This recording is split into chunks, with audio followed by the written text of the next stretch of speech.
Hello there from behind the yellow line. This is Trammin episode 115. My name is Kirk, and as always, I'm joined by my friend and inquisitor, Christian Rainwater. What's up, everybody? Our Big Thunder topic of the week is Star Wars Celebration. And today, we're joined by our friend and rebel spy, Freddy Chambers. Right sons, everyone. Take a deep breath, boys. And good luck to you. Heads high, boys. Our night has come.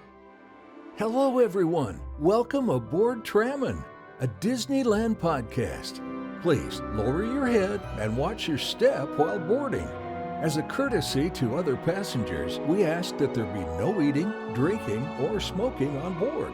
In just a few moments, we will begin our trip into the Disneyland resort news and topic of the week. Ladies and gentlemen, this tram is ready to depart. Driver, you are clear. Welcome back to Trammin, everyone. Happy Wednesday, and it's June 1st. Happy Pride Month. Oh, happy Pride Month. Happy Pride Month. We are your hosts, Kirk and Rain. And today, we're honored to have former podcast host for Imagine Tomorrow at Terminus Terra and themed entertainment enthusiast, love that, Freddy Chambers. So, what's up, Rain? What an intro, man. Those are some adjectives in that name. Very much so. Yeah, I appreciate it. I love the themed entertainment enthusiast. I'm like that. That's spot on, man. So, how's it going, Freddy? Going good. You know, I just had a very long weekend at Star Wars Celebration, and that's 4 days of continuous conventioning. Yeah, we'll talk about the con vibe pretty soon. Very much so. But before that, you may have seen the post on Instagram. You may have not. But we did order some Pride stickers. We got 50 of them. They are free. If you send us a DM, you can email us, and you'll find out where to email us in mousekeeping in just a second. We will just send that to you through the mail, and that's all. Everyone is welcome here. So let's wash off that con stank with Mousekeeping.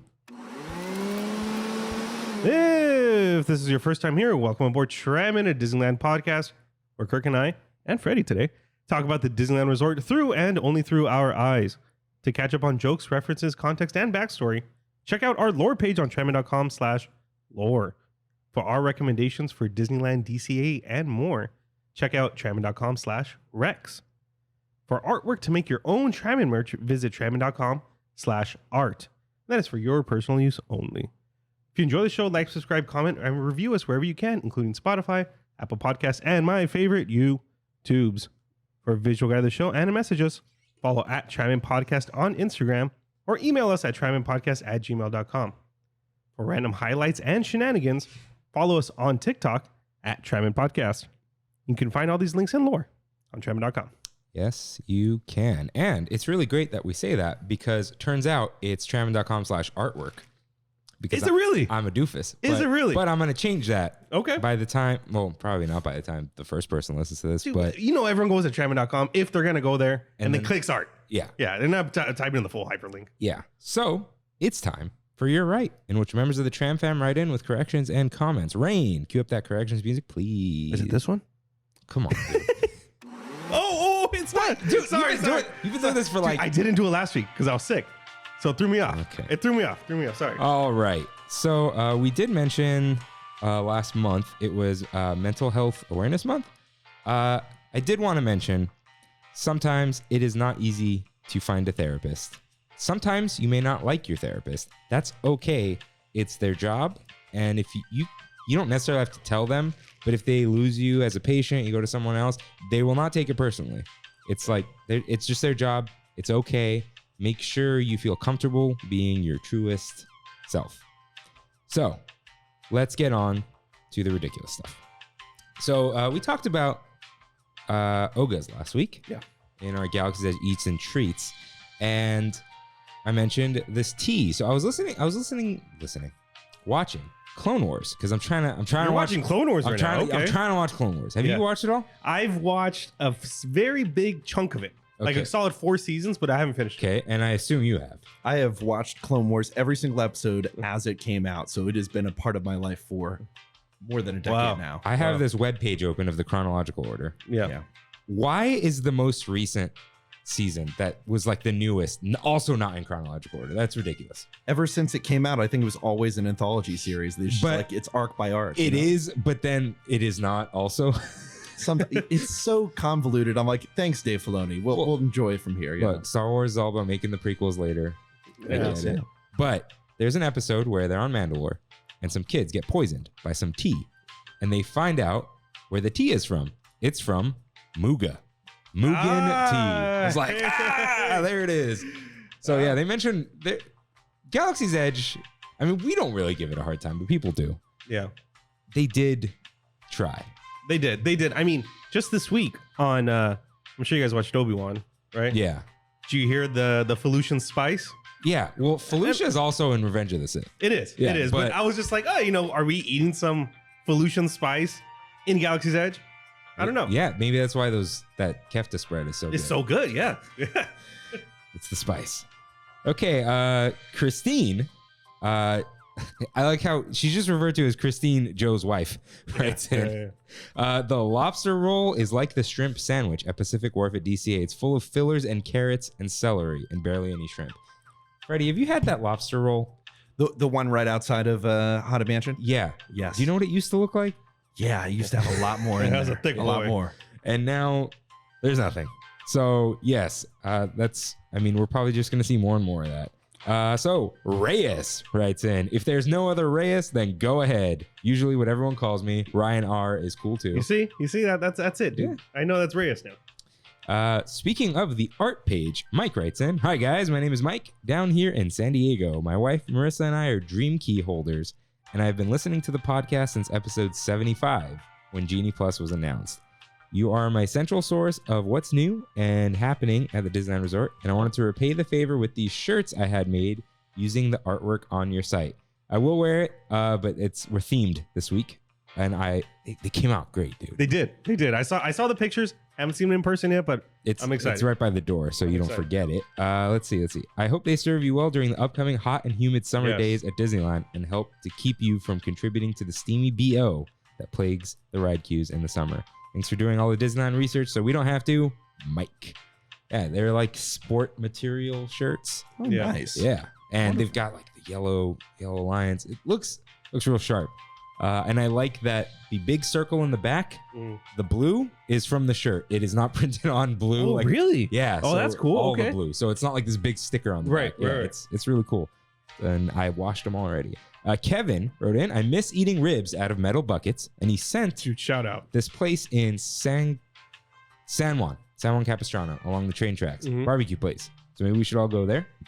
Looks good. This is a crazy one. Tiffy Luna wrote in, I saw Mark E. Is it Basie? I'm gonna go with basic. Yeah. And he was wearing a Bosco Tech physical edge. Dude, what? So we went to Bosco Tech for high school. It is in Rosemead. And this guy is from the Bay Area, and he had, like, this listener sent this picture, and is this the same Bosco? And I'm like, I had that shirt. We They both were- had that shirt. They were reversible PE shirts, but they weren't reversible. It was two shirts sewn together. You Oh can my literally see the seam gosh. Yeah, right here on the and bottom. you just like sweat profusely.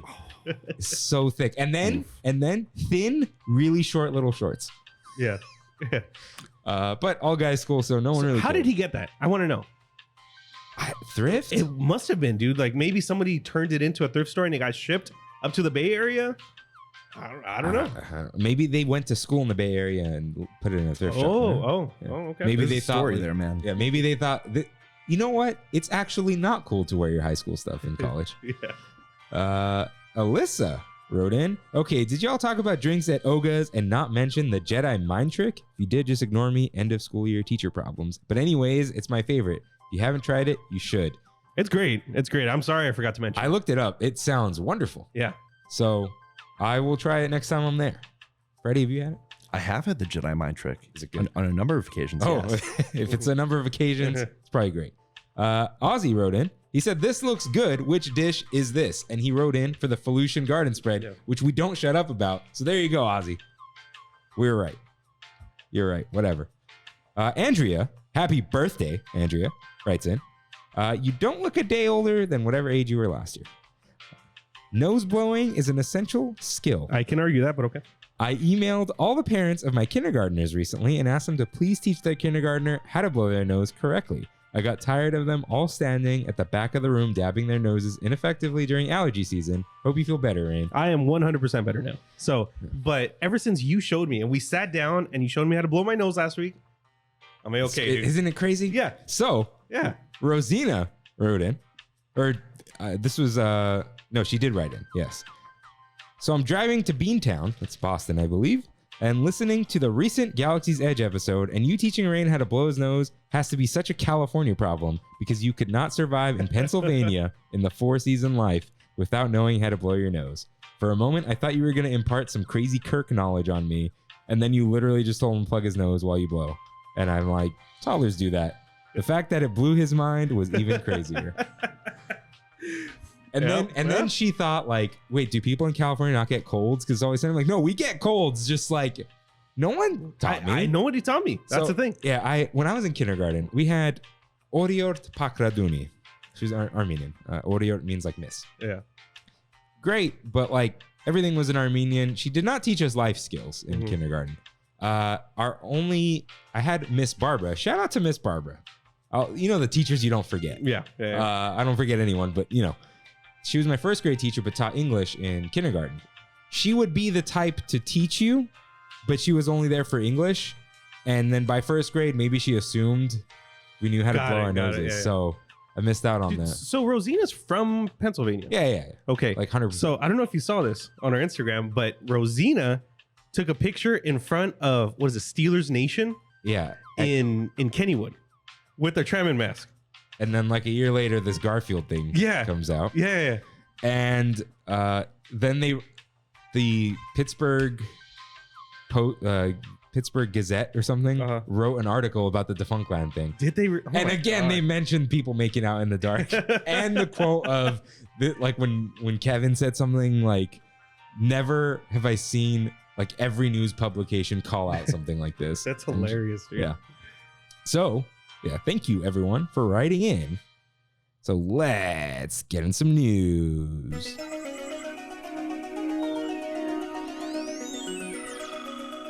Got some headlines for you guys, and none of them include Star Wars Celebration news because that is what this whole episode is about. Yes, sir. But let's get into it.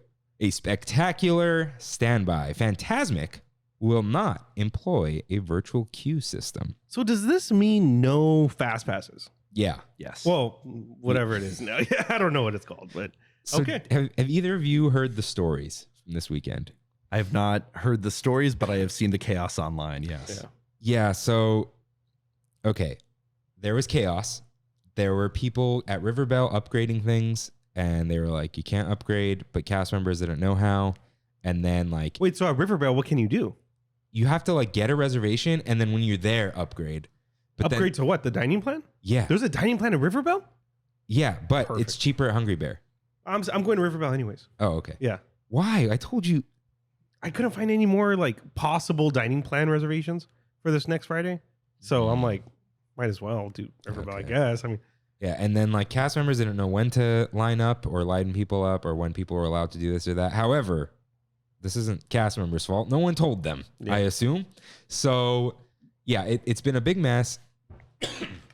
I've got a scratch in my throat, so this is going to be a great episode. Oof. I'm not sick. I was sick. And then, you know, like for another week, you're just like, it just lingers. Yeah. You didn't have to linger. So Hungry Bear is like a guaranteed deal. Let's see. $37, right? I think it's $37. I saw what it looks like. It looks okay. Can you open up Instagram? Sure. And go to Joey's message. I told him to address it on the show. And I forgot to copy paste because of course I did. Joey A. Because we got multiple Joeys now. Want me to read it? Oh, let me take a crack at it. Okay. Said, I'm glad I got my dinner reservations a few days ago, but now I'm hearing rumors Disney oversold dining packages. This is going to be a mess. And I said, which one did you get?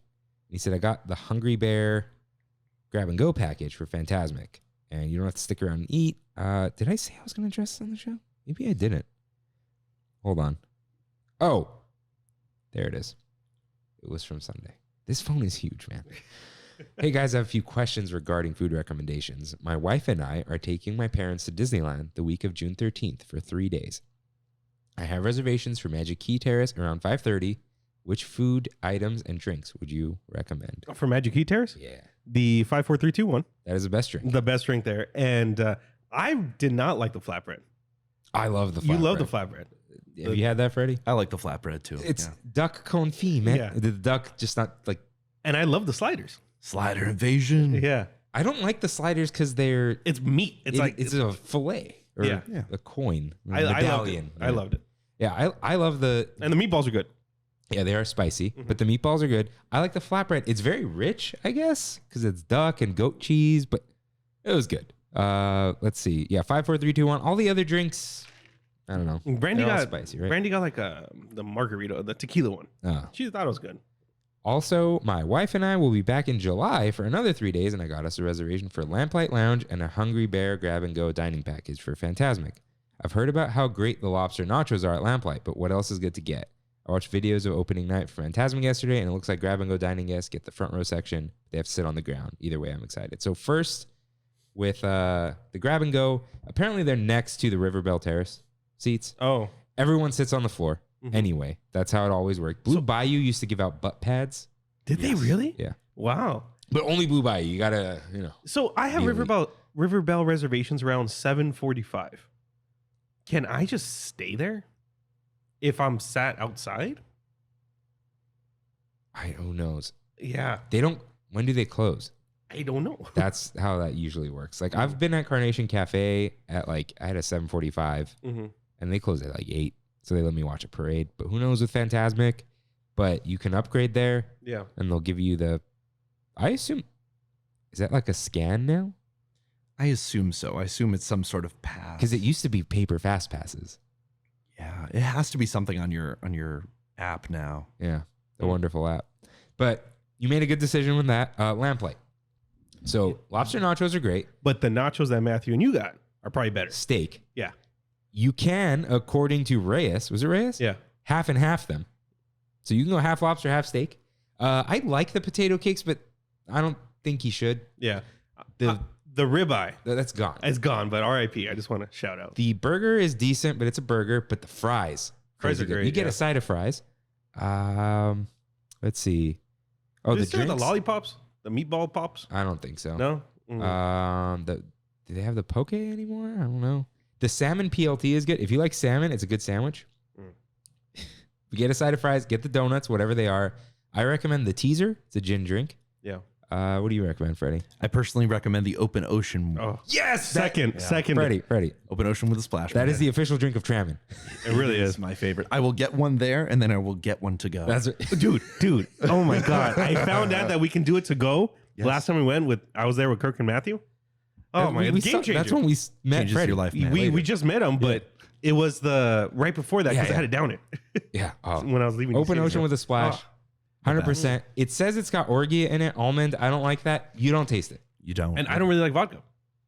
Yeah, it is a blue slushy. Yeah. That'll get you going. It is.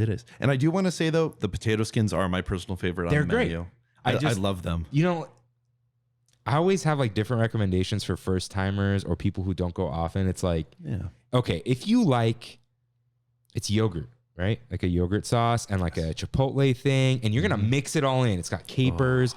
Amazing. If that kind of stuff's like to you, you're just eating potatoes. So But you can get bacon on it, too. there you go. You can get bacon on it. You should put bacon on it if you can get bacon on it. There you go. Yeah. Do they still have the donuts? I'm trying to check right now. They always No, They not always have like donuts, the OG donuts, but the ones that we got. The cookies and The cream cookies ones. and Have cream you tried ones. those already? I missed out on those. I haven't had them yet. I couldn't believe how good they were. I honestly couldn't either. They had some that were just like milk. French toast donuts now. Well, I guess we're going to go back to Lamplight Lounge. Apparently some reservations opened up. They have Bailey's on. It has Bailey's. All right. Oh, all right. Okay. Let's go to Lamplight. Okay. I hope that sufficed. Okay, where was I going? Tiffy Luna. Oh no, wait. We're This in is the news. We're in the news. Because of Fantasmic, right? Yeah. So yeah, it's been a mess. I assume they'll work it out. I wonder if are they going to give up and do a virtual queue? I honestly can't tell yet because it seems like they expanded the amount of dining reservation like seating. Right. And then all of the old sort of virtual queue area, of course, has become standby. And then in the back of New Orleans Square, now that they flattened everything, that's also your standby area, which really sucks if you're there because it's no longer elevated. So your view is more obscured as it was before. I did see that the reasoning was it was like a few small elevated platforms where the person in the front is great and then everyone else is just standing behind a crowd anyway. Yeah. There is a slight slope yeah. So I don't know. And now you can technically stand behind quote unquote those areas and there aren't people obstructing you. Yes. I'm sure they ended up with a little more. Then there's no stairs. But really it was one, it's probably way easier to get through there. Yep. 2, easier for wheelchairs to get anywhere. Very much so. And 3, you can just shove more people in there. Yeah. Which is where we're at with Disneyland because it is so small. Yeah. So we'll see. We'll see what happens. We're in a we'll see mode with everything right now. Really once Pirates opens. When does Pirates open? I thought it was going to open with Fantasmic. No, they put in. There was a point where it stopped saying closed in the app, but we're never sure. It's like rumored to be end of July. Well, it's kind of like the sub. Yeah. It's like they just keep pushing it. Yeah. So I don't know. Freddie, do you have some? I am trying to look it up right now. But it's not announced. And they announce everything now. Yeah. Yeah, it's going to be an OC Register article probably a couple months from now. Yeah. July 1st, apparently. Yeah. Oh. July 1st. We'll see. That's another month. So not that affects Fantasmic. If anything, it adds more capacity to the park and more people seeing Fantasmic. But you can go on during Fantasmic, which is the best time. Okay, next headline, a lock with too many keys. Magic keys are no longer for sale. Straight up. Existing key holders can renew later this summer. Hold on, let me read the very specific thing they said, which sounds sketch. Where was this announced? On their blog or? I may have been like a media release. Okay. I know I saw Scott Gustin. But he said he also spoke to Disneyland and they gave him a comment. So this summer, this is like press release stuff. This summer, we will offer current Magic key holders who are in the renewal window an opportunity to renew into one of several passes available in the program. We will share details about renewals at a later date. Yeah, that's worded very specific. Passes in the program? Yeah, one of several passes. Does that mean also they're saying passes? Come on. They're Magic key passes. Okay. Yeah. If you say keys, people go, what are the keys? Why don't I have a key? It's just, so it says one of. Does that mean you get a choice or you're stuck in yours? 2, several passes. Are they killing a pass? Are they killing Dream? I'm pretty sure they are. It's just the issue of now that there's that lawsuit that's happening, and just the availability and the constant ringing of the crowd of just I can't get in. I think it is one of those things of just because the lack of availability, they might need to go down to those lower passes. They might also just increase the prices on those lower passes so there's less availability, but they're definitely costs are higher. I definitely think they're going to increase prices. Yeah, they always significantly this time. Yeah, I think it's going to be like 400 more if there's a Dream key for that one. It'll go straight to 1849 or 1949. So is free parking going to be a thing of the past? I think they'll always leave that one. If they're going to take anything away, it wouldn't be that because that's not hurting them. I mean, I know they can make the 30, but the parking isn't affecting the capacity, the reservations. They haven't even filled up Pixar Pals and Toy Story. We've mentioned a lot. They used to run out of all the parking everywhere. They used to, and now they haven't been. Yeah, so I don't think that is on the chopping block. I also wonder, could it be Dream Keys renewal only, or who knows? Yeah. Or can you just not upgrade? I don't know. Might be stuck. We'll see. But basically, they want to delay the price increase announcement to the last moment possible, the day before renewals go up, I'm sure. So I have a question. Yeah. Did you get new glasses? Yes, I did. Oh, I like them. Thank you. Yeah. I tried something. I've been looking at you and I'm like, what's different? The glasses. Yeah. They're like, oh, they have a gradient. I'm like, yeah, sure. Let's do it. They didn't have them. They had pink ones with a gradient. They looked all right. Yeah. But, you know. Ray-Ban? Yeah, always. Yeah. They're surprisingly the cheapest name brand. Are they really? Yeah. They're Luxottica, $100 man. for the frame. Oh, yeah. They were on Luxottica.com and they're like, do you want Prada, Ray-Ban, Oakley, Boss? Who knows what's next? I wouldn't be surprised if there's like a Logan Paul brand. Are they still a thing? Okay, and our final headline. All these news drops on Tuesdays. We did a good job. SoCal Scum. 2 SoCal tickets are announced for this summer between June 13th through September 15th. You can visit Disneyland Monday through Thursday, 1 park per day for $83 per day, or Monday through Sunday, which is all the days, for $100 a day for 1 park per day. And for either one, you can add Park Hopper for $60 total to either one. Doesn't matter which one. Is this I'm sorry for canceling passes, essentially? Okay. There has to be a relation here. So someone tweeted, forgot their name, tweeted at Scott Gustin. Hey, and Scott Gustin was like, yeah, you're right. Like, he's not a fearmonger. He just says things, or he just reports. The Enchant and Imagine keys, starting a few days from now, cannot go to any park. They're blocked. They're blocked until the end of August. And the reservations are taken up until that point. So it's probably like the prices are going to go up anyway. They don't want people to lock in the price, but those people can't go anyway. Like their pass is over, huh? No, because August 25th is when the renewal was, and it's always 20th, 21st where they can come back. So they got a couple. But if they're booked already. No, I mean, like the next few days are booked. Oh, and then okay. They're blocked. Okay. So basically, they don't want to sell a pass, and then even more people are like, I can't go. I just bought this. It's like, well, it's blocked. Well, I didn't check. We told you to check. Well, I hate pop-ups. That makes a lot of sense. So makes a lot of sense. I think it's a win-win for them. They can get rid of the passes for now, right? Stop adding capacity. No one gets mad. And, it's just like, hey, you can't go anyway. Also, now that you're disappointed, here are some tickets. Here's some tickets if you're blocked for the last 2 months of your pass. Yep. These deals aren't that bad, but all that means is it's going to be a busy summer. These people are really jumping on these ticket deals. Yeah, and this they really is are. Not a high price. So $83 comes out to what? Yeah, they never say how much the whole thing costs. $249. It is more than it was before, though. That Monday night it was slightly more. Yeah, it was like 65 a day, 68 a day. Something like that. Because it was $199 exactly. Got it. It Okay. used to be $50 to upgrade to a Park Hopper. Now it's $60. Okay. They're getting their nickels and dimes. Yeah, just a little bit. Yeah. So the crowds are unrelenting. These tickets just really push up those weekday crowds. Monday through Thursday is like crazy now. Yeah.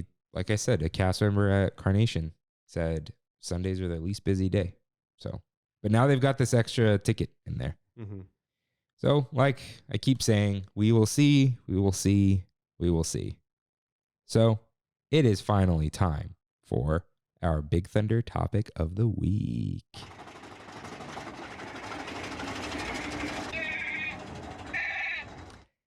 Star Wars Celebration. So, Star Wars Celebration took place in Anaheim, as it did for like a few years, right? I think it bounces back between here and the East Coast, right? Orlando, yes. Yeah, it's been in Orlando a few times. So it just happened. A lot of news came out about just Star Wars in general. A lot of news about the parks, about some Lucasfilm, right? Mm-hmm. So we got a lot to cover. First up, though, next year it's going to Europe. Well, that's crazy. Europe, yeah. England, right? Yeah. So that's interesting. Maybe an excuse to go to England. I'm not going to a convention. Let's talk about conventions first. Mm-hmm. I'm a con man. I'm also a con man. Yeah. Hey. I am not. Mm-hmm. I've been to PlayStation Experience twice. It is a lot of waiting in line. Mm-hmm. It's a lot of crowds. Crowds don't like scare me. They don't give me anxiety. I just like don't. Like, I don't need this. But I get it. It's like I saw some videos. There's some super fans. Oh yeah. People go crazy over everything, and that's great. Freddie, just on overall con stuff, how'd you feel? I actually really enjoyed. This was my first Star Wars celebration. Star Wars Celebration only comes around to Anaheim every once in a while. As you're mentioning, it next it goes to Europe. It's not the first time it's going to Europe in general. It was in Germany at one point too. Ooh. So Celebration just jumps all around the world and all around the country as well. They had one in Chicago back in 2019. That was the last one. I think I'm lumping it with D23. Yes. So my bad. And D23, I'm going to definitely talk about that. D23 and Star Wars Celebration are two very different conventions. Okay. Star Wars Celebration started before Disney bought Lucasfilm. So Star Wars Celebration's been around for a good long time, and it's a fan-driven convention. So it aligns up a little bit more with sort of the Comic-Con type atmosphere. Yeah, right. You know, kind of like WonderCon if you've been to that, but it's a lot more controlled. So it's like taking the chaos and the randomness of something like WonderCon and bringing that up in terms of scale, but also giving it a little bit more order. And yes, there's plenty of chaos and plenty of problems, but it felt so much more fan driven and earnest, where D23 can feel a lot more corporate and cool. Got it. Got it. And part of that really has to do with when you're at D23, there are no fan panels. There are very few. Yes. Oh, wow. Okay. So D23 is not as much as it is a fan event. Yeah. It is completely controlled by Disney as a corporation, and they have so much to talk about and so much to cover that they don't really have the time for this person's little podcast getting time in this room or being able to cover some niche topic. So who owns Star Wars Celebration? Star Wars Celebration is run, I believe, by Lucasfilm. But it's like, hey, we'll work with the community. Yeah, it's a lot more like that. And it is one of those things where the fan community of Star Wars can feel so divisive and separate. But then I go to Star Wars Celebration and it's like everyone's united. That's so cool. And even if, you know, this person likes this branch of Star Wars or this person likes this, and they don't necessarily get along in terms of, I think this is better than this, it doesn't really matter. We all throw that out of the way and we're all just here as Star Wars fans. And we're here for all of the laughs and all of the goofiness that is involved in that. Dude, I've been going to cons since pretty much we graduated high school. Like I've done Anime Expo, I think like 10 years in a row, minus COVID. It's 2011 for everyone. Yeah. Comic-Con, I think I went 6 years in a row. Jeez. WonderCon I've been to twice. Just a bunch of little conventions in there. But I've never seen anything like Celebration. Like from all the posts that I saw, it looked like a great convention. It was. Yeah. It was so well done. There are definitely its own individual problems. It runs on a reservation service. So, well, first of all, before you even get to the convention, you get your badges, you activate them online, you elect, okay, I want to go to this. I want to go to the Lucasfilm panel. I want to find out what's going really on. Cool. Yeah. And then it puts you into a lottery. So you elect which panels you want to go to and say, well, I'm not interested in, you know, this games panel. So I'll just leave that open. Somebody else can get that. And then you're entered into a lottery and then you randomly will win a certain slot. I love that. I absolutely love that. There were so many, I think a Rick and Morty panel I went to, and I love Rick and Morty, but not like that, you know? Yeah. I waited a solid like 15, 16 hours to get into that one panel. What? Yeah. That's Comic-Con. You go to Hall H? Oh, good luck, dude. Good luck. You're waiting like 3 days, 4 days sometimes. How does that work? You just sleep there. No. Yeah. That has happened with D23 too. I have done D23 where you just don't go home. Yeah. That you were there the entire convention and you're at the end of the day and you just go downstairs and you lie down on the hall floor and you wait for the next day. And that concrete floor in Holly is terrible. It is the worst. I don't really like the Anaheim Convention Center that much. Yeah. They've started doing some retrofitting. They added in new halls that they utilized this year for the Mandalorian Experience and the Celebration store.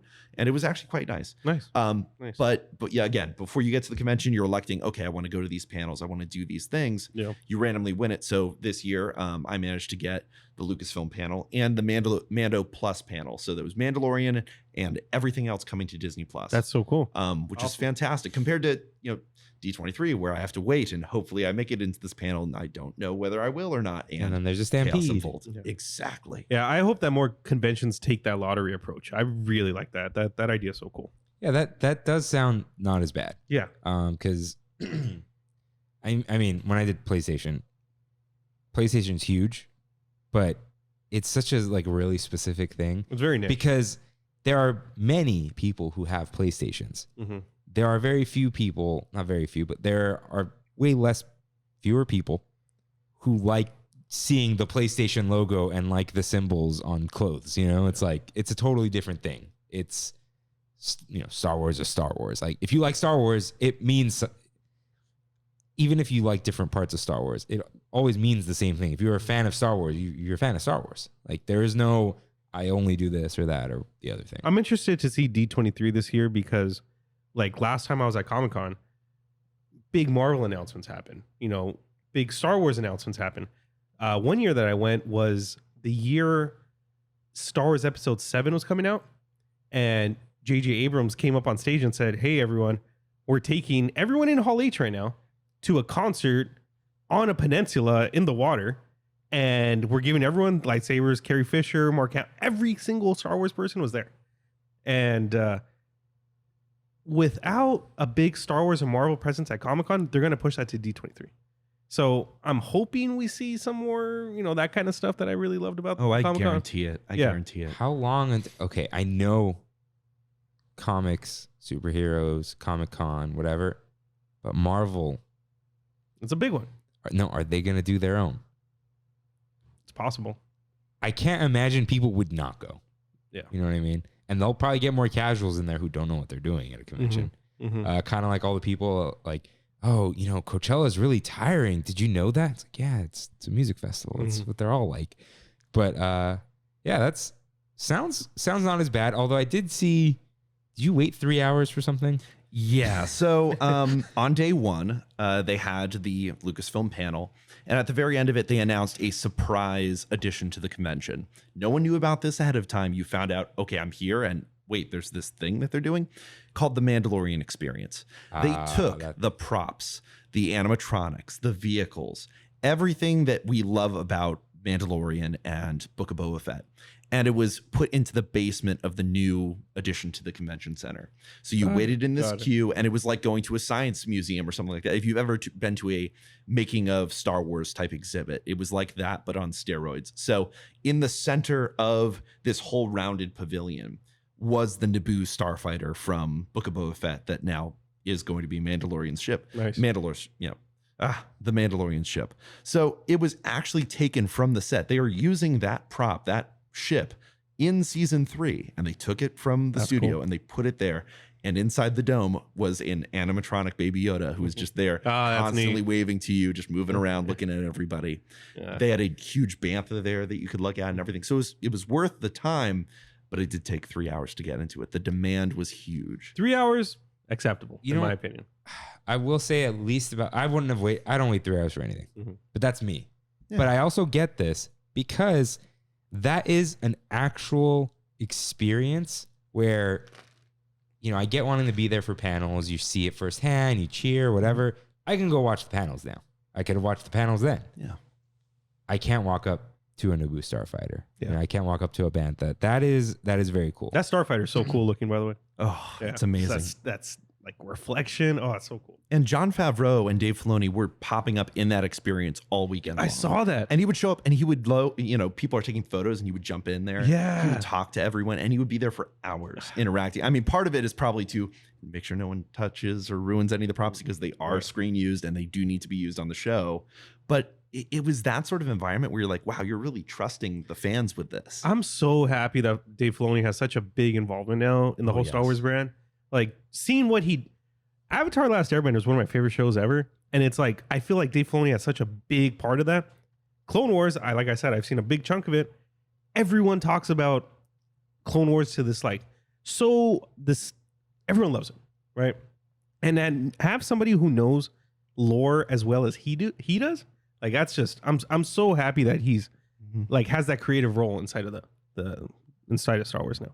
And we'll get especially to more of like him and what he had to say during the Mando Plus panel. He had so much that was like just the insight into the building of the Mandalorian and going from animation into live action. But I did want to note real quick something that was a little bit funny on the Lucasfilm panel.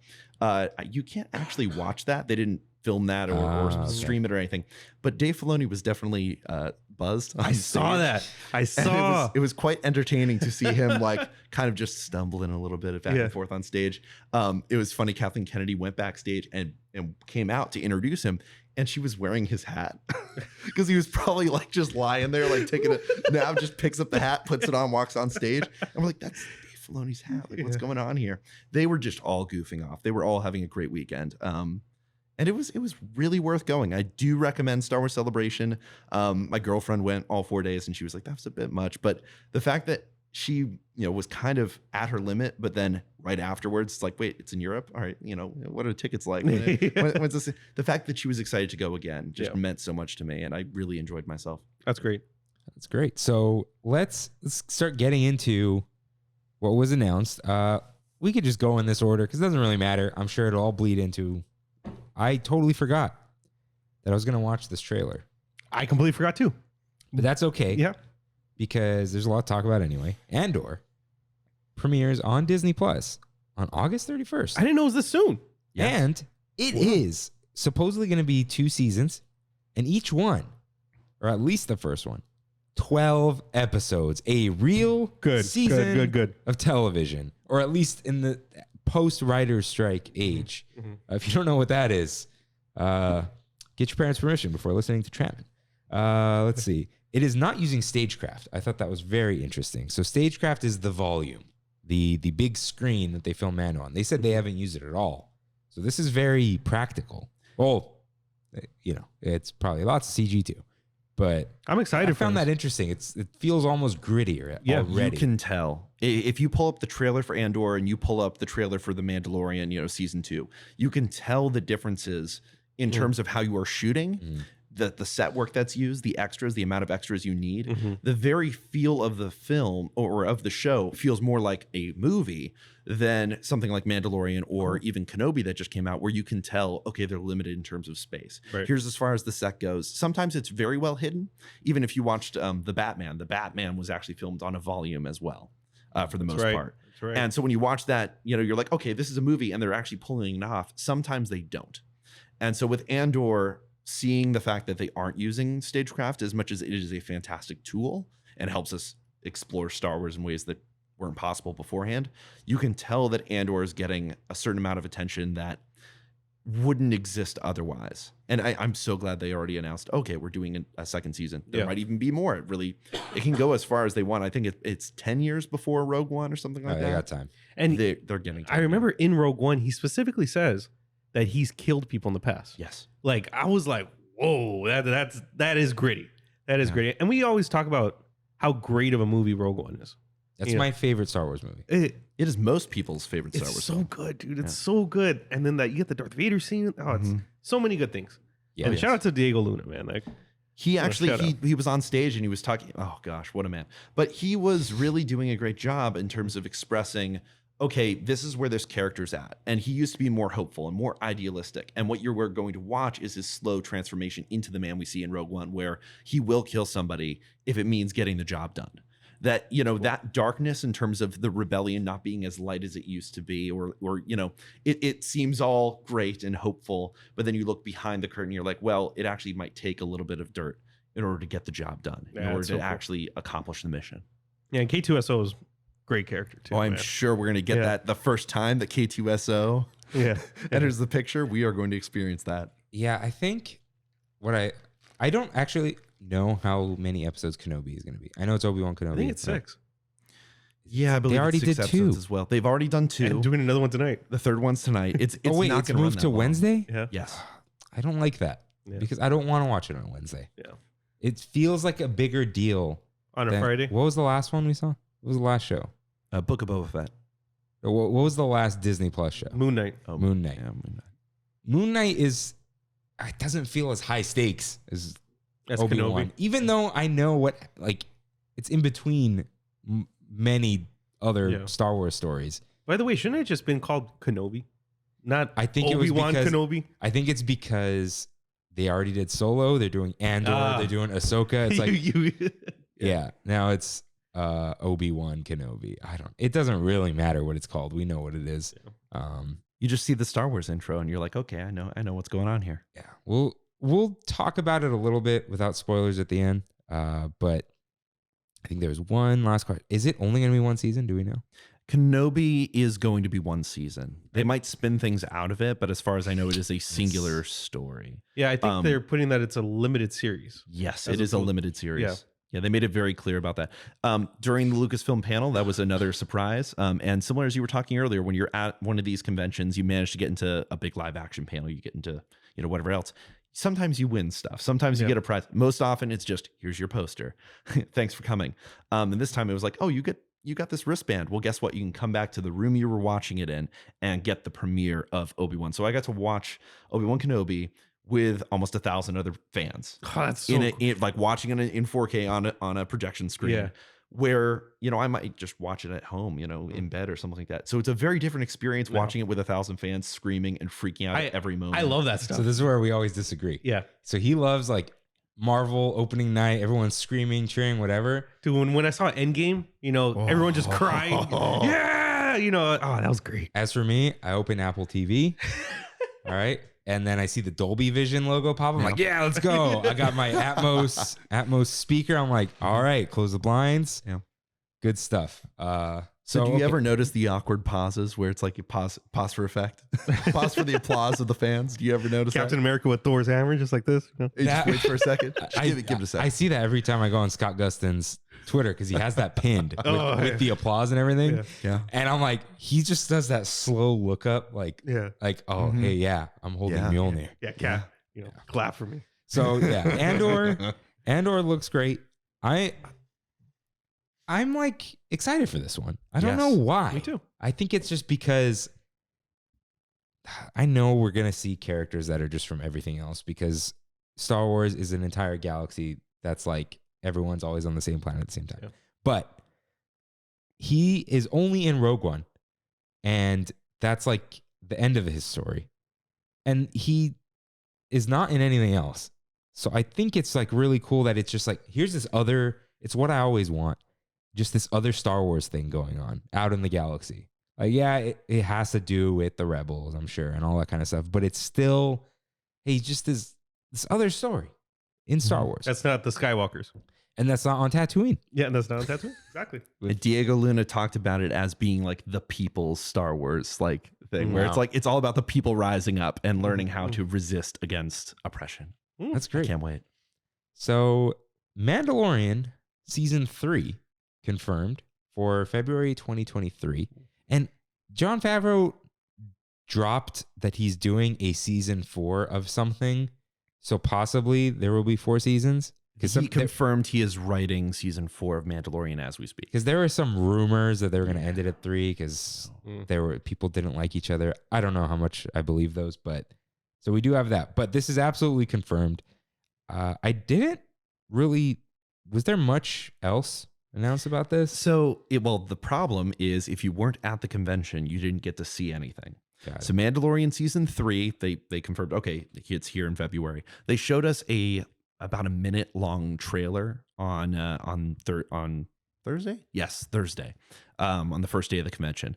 But then on the Mando Plus panel, they actually showed a full almost 3-minute trailer to the audience. They showed it twice, and both times the crowd was going nuts. They showed all these different, places in Star Wars that we haven't experienced before, really building up the hype of we're going to go to Mandalore this season. We're going to experience it. The very last shot of this trailer is flying out of the clouds in Mando's starship and seeing the wrecked out hull of the Mandalorian like capital city. So it's like the dome, but it's shattered. It's been nuked out. Everything's destroyed.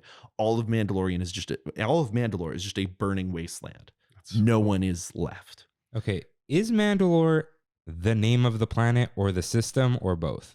Mandalore, I believe, it's the system and it is the planet itself. And then the moons actually have their own names. Okay. And Satine is from one of the moons because it's always like Satine of something. Yes. Right? Okay. Yes, because that's where Death Watch was, which is where she springs out. It says Satine of, and it starts with a K. I think there's a V in there.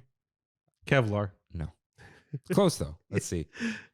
I need to brush up on my Mandalore. That moon was Concordia? Concordia, yes. Yeah, but Satine. It's crazy how relevant Clone Wars is now. It is. Well, the very fact that this, like, the Mandalorian actually comes out of Clone Wars almost directly. So before Jon Favreau had approached Dave Filoni to make this live action, the Mandalorian, I guess, was originally, or at least the idea of doing stories about Mandalorians was something that was going to be the next animated series. Got it. It was going to be something that Dave Filoni was working on.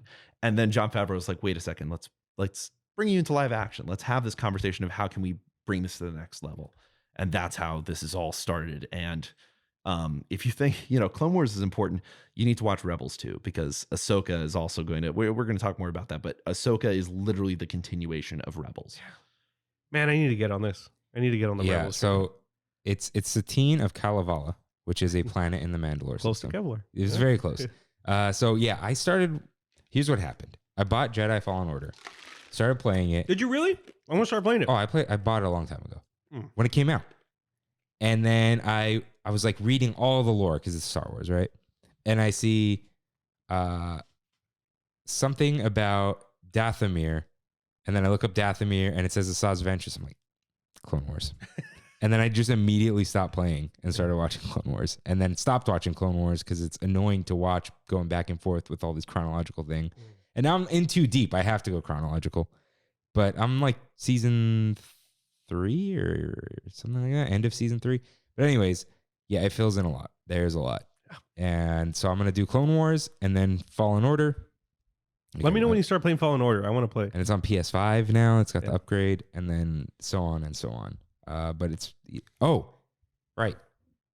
If you are not going to watch all of Clone Wars, you can DM Trammin. I'll send you this thing, or you can look it up. The UK Disney Plus said which episodes of Clone Wars you can watch. It's only like 5 episodes from 3 different seasons that you need to watch, which is probably a little spoilery of what characters are going to show up. Wait, for what?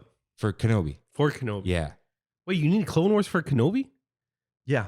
Dude, Kenobi is about, or Clone Wars is about Obi-Wan Kenobi and Anakin Skywalker. Yeah. Like, the clone veteran thing. Yeah. As far as I understand it, they made Obi-Wan Kenobi. They made this show without regard necessarily for the Clone Wars. The Clone Wars episodes that they're referring to are more like add background, to the drama, where it's like the suffering that he's been through, all of the emotional attachments and everything. But really, it's you've watched the original. You've watched 1 and 2 and 3. You've watched the prequels. You can watch Obi-Wan. You don't really need to get into Clone Wars that much. All Clone Wars really does, at least what it did for me, was when you see anything relating to clones in Obi-Wan, it's like that like emotion and that attachment and that connection he had. Yeah. So, yeah. Okay. This one, I believe, is this animated? Star Wars Skeleton Crew starring Jude Law. So Star Wars Skeleton Crew, Jude Law, of course, is the big star that they're attaching to it. I forget the name of the director, but he's John Watts, the director of Spider-Man Homecoming and everything. He was going to direct Fantastic Four. He left Fantastic Four to do Skeleton Crew. So he pitched it to Lucasfilm, and they approved it. It is a live action series that's going to be filmed and created. I forget. I believe they said that it's set during the same time as The Mandalorian and Ahsoka and everything like that. So it's all part of the. I mean, if you really want to understand what's happening here, it's Lucasfilm borrowing from the Marvel playbook, right? Similar to the MCU, the fact that it has this timeline that's continuing forward and allowing things to cross over and weave back and forth. That is what we are experiencing with The Mandalorian and with Ahsoka and now Skeleton Crew. Skeleton Crew also was basically pitched as kind of like Stranger Things in space. They're saying this is very Spielbergian. It's very much like, okay, we're finding this spaceship. We're crash landing on this planet. We're going to investigate this stuff. But it's going to have a cast of like 10 or 12-year-old like kids. But it is not a show necessarily for kids. Got it. So again, like think Stranger Things. Think we will deal with mature subject matter.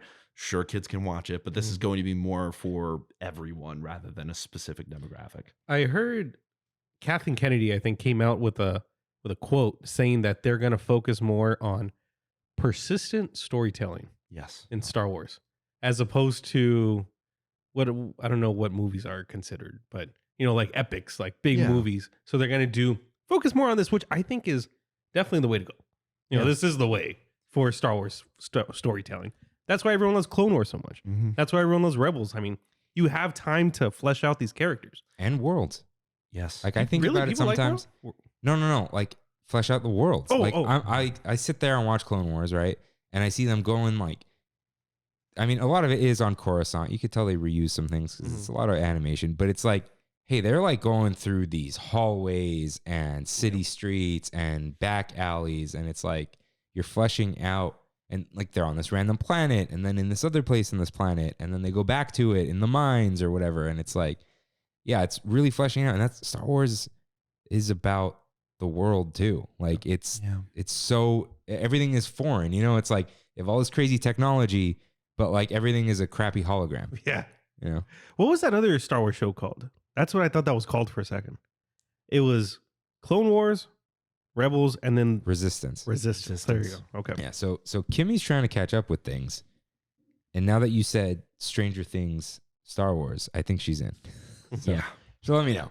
I am not watching Stranger Things, and I will not.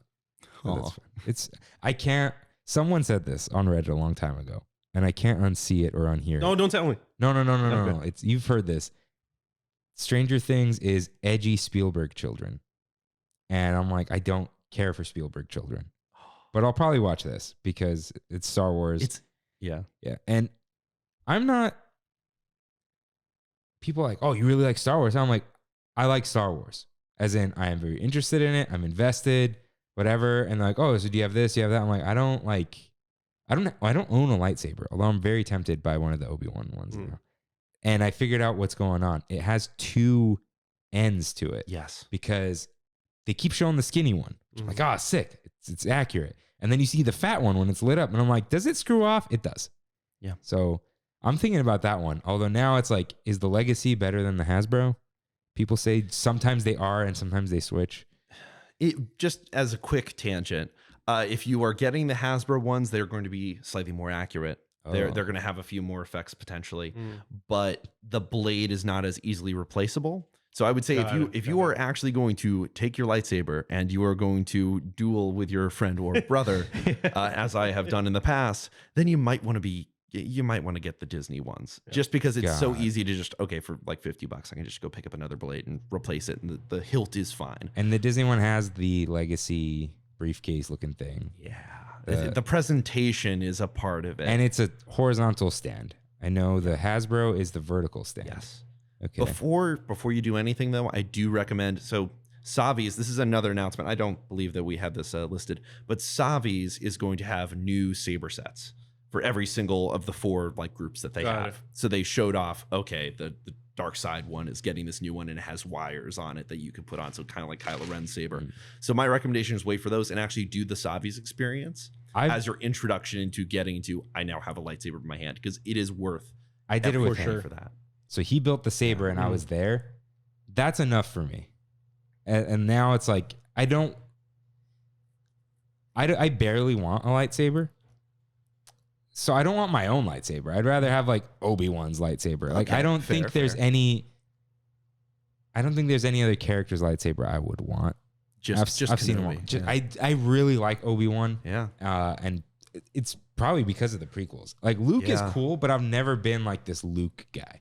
And I've always liked blue, you know. Yeah. So like the blue lightsaber. So you want to wait though for that, because the Kenobi one that they're coming out with is the new like it's the show version, I guess, compared to they've had a previous Kenobi one that they don't sell anymore. That was like his original saber. Now this one is like it looks more aged, like it's probably been in the sand of Tatooine. It's pretty great. But yeah, we'll see. The pre-order sold out already for the Disney one. Oh, yeah, okay. But you can get you can pre-order the Hasbro one like at GameStop. Yep. Wow. Like, so I'm sure it's everywhere. But their stuff is high quality. Yes. And I'm not, I'd be one of those close enough people like, this one knurled piece is like a little, like it's okay, Mm-hmm. But yeah, so you see, I have all those microfighters over there. Like I like Star Wars. I've got the Galaxy's Edge art up there, and my flower vase is the Yub Nub mug. But I'm in, but not enough to go to Celebration, like that kind of thing. I don't know. But I've got RJ to tell me anything I don't know. Okay, so Jude Law, cool dude, whatever. Whatever. We just don't know anything. He's Dumbledore, and now he's going to be the leader of another group of kids. Yeah. This is great.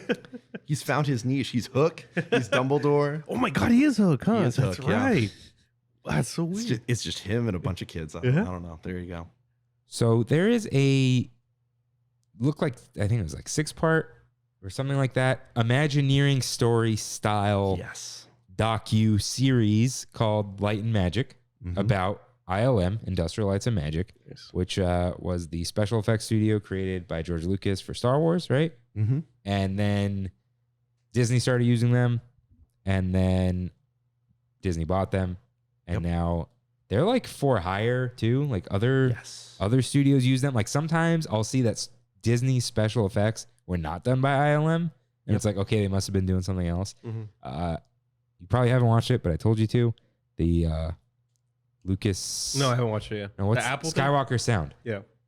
The Apple YouTube channel has a Skywalker Sound documentary, or it's a video. It's like 20 something minutes. Amazing, but they do Jurassic Park and stuff too. It's it's not just Disney. But anyways, I'm excited for this. Very excited. I love this type of stuff. Imagineering story was like just chef's kiss, dude, on Disney Plus content. Like, yeah, I've seen it a few times at this point. I'm slowly rewatching with Kimmy because she never saw it, but I've seen the whole thing.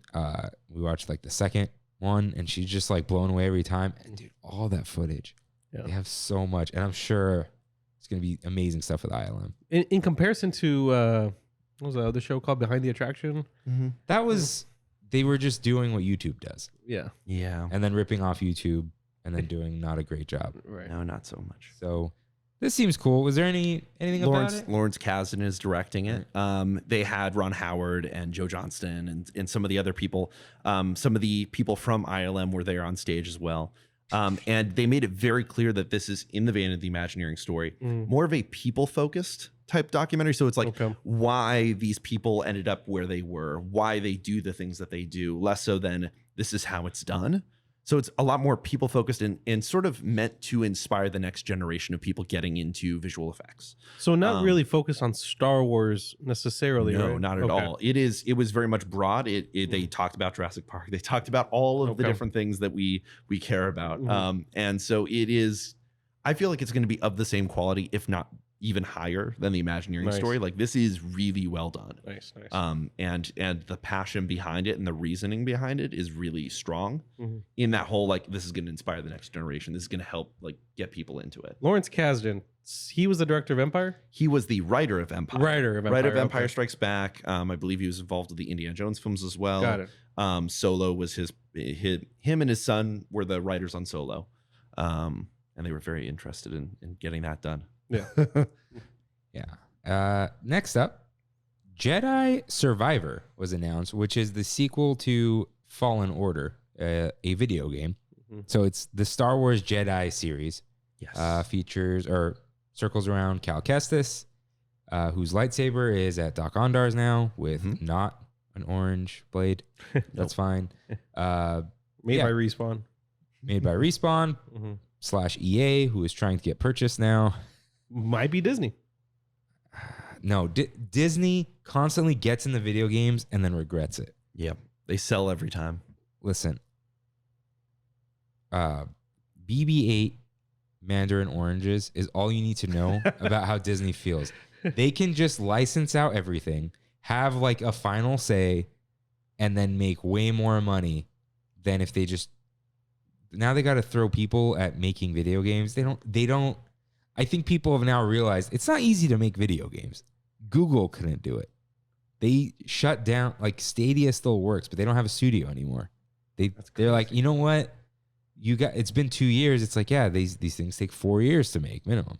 But anyways, that's cool. Didn't watch the trailer because I need to play the first one, but I'm sure I'll get spoiled from one of these TV shows because he's definitely going to show up in one of them. So next up, Young Jedi Adventures, an animated series set during the High Republic era, which is like a monkey's paw for me because I want the High Republic era, but I don't know if I want the Young Jedi.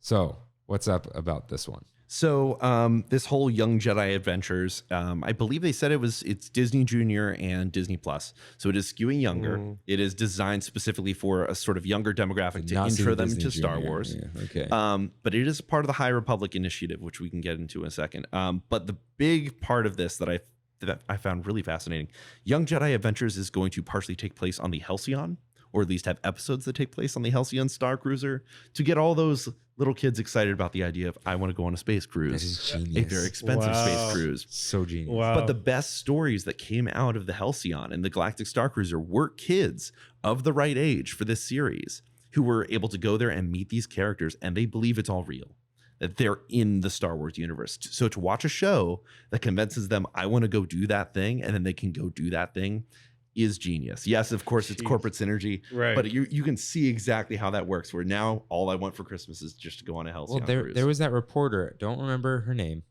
but there were a bunch of reporters like, yeah, it was cool. I don't know if I'd pay this much, whatever. And she was just like, listen, all you need to know is that my kids were crying because they had to leave. Yeah. That's all anyone needs to know, who this is for, whatever. This is not for you and your friends to go sit and sleep in the cabin. No. Because I don't know about you, Freddie, but I know Rain and I know we cannot role play, and definitely for not that long. I can role play. I've never played D&D, but I want to. Like, I can role play like that, but like this real life, I am talking to an actor. Can't do it. Even characters for us. Yeah. Yeah. So how do you feel about that? Oh, I love that. You do? I love it so much. Okay. Yeah, I love the idea of, I can play in this world too. I can make my own. You can have your own backstory. I'm jealous, to tell you the truth. Yeah, we're not like salty, like it's not real. Like we just are unable to suspend that disbelief. Like I got close at the beginning of Galaxy's Edge. Yeah, and then it slowly, like there's less bright suns going on. Like we got the restroom signs. We got Boba Fett there. Yeah, we'll get there. We are going to get there. That's the last thing we're gonna do. But. I mean, just bringing up the idea of all that. Some of my favorite events that I've gone to that have kind of filled into that space. Adventureland Day. So if you go to Adventureland Day, you're dressed up like an explorer and you're there as a group. Some of the guests thought that we were all characters. And for a moment, you feel like, I'm a part of this club and we're going and doing this thing. And then we all go to Trader Sam's together. Oh, and okay. that, it's very light on the role play element. Mostly you're just there to have a good time. But you're kind of playing in that realm. That when a Jungle Cruise boat looks like it's a boat filled with explorers, it feels right. Got it. Yeah. So I suggest going to the next one of those and kind of I've done getting into Tiki it a Day, little but bit. then I think Tiki Day died. Yeah, dude. We got to do Bats wasn't Day. big enough. No. Oh my goodness. That's you. dying too. It's dying? Yes. And then there was a Tiki wow. Land Day. It's like these other people, but I Yes. don't think that went. And the pandemic. Tiki Land Day was done by the same people who were doing Adventureland Day. So it was Got it was supposed to be an alternative. But yeah, getting back on topic, Young Jedi Adventures, High Republic. High Republic being a huge initiative in terms of you getting interested and invested into it. What you're really waiting for is Acolyte, which they did not talk about during Star Wars Celebration. Yeah, because someone brought it up. I'm like, wait, I know this. Yeah. I know this name, but it wasn't mentioned in anything. So And Acolyte is supposed to be at the very end of the High Republic era. So everything in High Republic is going to eventually lead to what happens in Acolyte, presumably. So naturally, they'll release that first and then go backwards. just like everything else. Yeah. And then fill in that backstory. They had the 3 books in a book set and like a $250 collector book set at the convention. Didn't sell very well, but it appeared to not be selling well, but I think they just had a lot of stock of it. So anyone who wanted it was able to get it, which is great. So they are books. I thought they were like They are comics. books. They're books, comics, and eventually shows. They're building an entire world. Okay. So the point is, from the ground up, you can jump in at either here, we're going to do a TV show. Here, we're going to do books. We might eventually do games as well. But it's to start in a new era so that when you watch it, you're like, or read a book, you don't need to have any prior background. And there's no way they know a Skywalker. Yeah. What's that game that's coming out? What game? There's a game like a David Cage game. Oh, something Sun? Black Suns? No. No, that's the Marvel game. No, that's Midnight Suns. Midnight Suns, yeah. What's the... Do you know what I'm talking about? Yeah, though? Yeah. Where it had that ridiculous looking trailer that Do you looked... know what we're talking about? I know what you're talking about, but I know also that studio has a terrible track record. Oh, yeah. Like that gaming studio is like hated by fans and game industry people. Apparently, it's like a misguided hatred. Like their games are good, but it's also, I think they don't like... they don't like David Cage. David Cage is very full of himself. Yeah. Ooh. Now, there were accusations, but it didn't go anywhere, and they're still in business and stuff. Yeah. But I think, like the auteur status is earned. I think he went in saying, I'm going to be an auteur. and it doesn't work that way. Okay, No. what's the studio called? I'm just gonna look up David Cage Star Wars, but they're still hiring for that. Are they? It's years out. Eclipse. Star Wars Eclipse. Star Wars Eclipse. Ooh. Yeah, Quantic Dream is the studio. Quantic Dream. Thank you. It looked cool, but I don't know. But that's set in the High Republic. So Yeah. So what I believe don't- that's the end of it. what I don't want for things like Star Wars is choice-based games. Tell me what the story is. I don't, because there is a canon, and I might not end up with it like that. Oh, it's not the true ending. I'm like, then what was the point? But anyways, yeah, High Republic interests me a lot because it is New. just totally different. Yeah. Yeah. And and everything is supposedly new and shiny, you know? It is. Yeah. So that sounds It's really the cool. building of the Republic. Like it's the Republic at its peak before everything starts falling apart and we just have to reuse what we have. Yeah. So next up, still in the animated thing, Tales of the Jedi animated shorts. Wasn't this the title? Oh, no. I'm thinking of the thing that was at Tomorrowland Theater. Path of the Path Jedi. of the Path of the Yeah. Jedi. Close. Yep. Tales of the Jedi is a mini series. It's like, okay, we're going to do this moment from Ahsoka's life. We're going to do this moment from Count Dooku's life. It's a series of short stories that Dave Filoni was writing on the airplane and in his spare time. That he's like, oh, these would be fun. And then I guess his publicist was like, oh, let's just turn this into a show.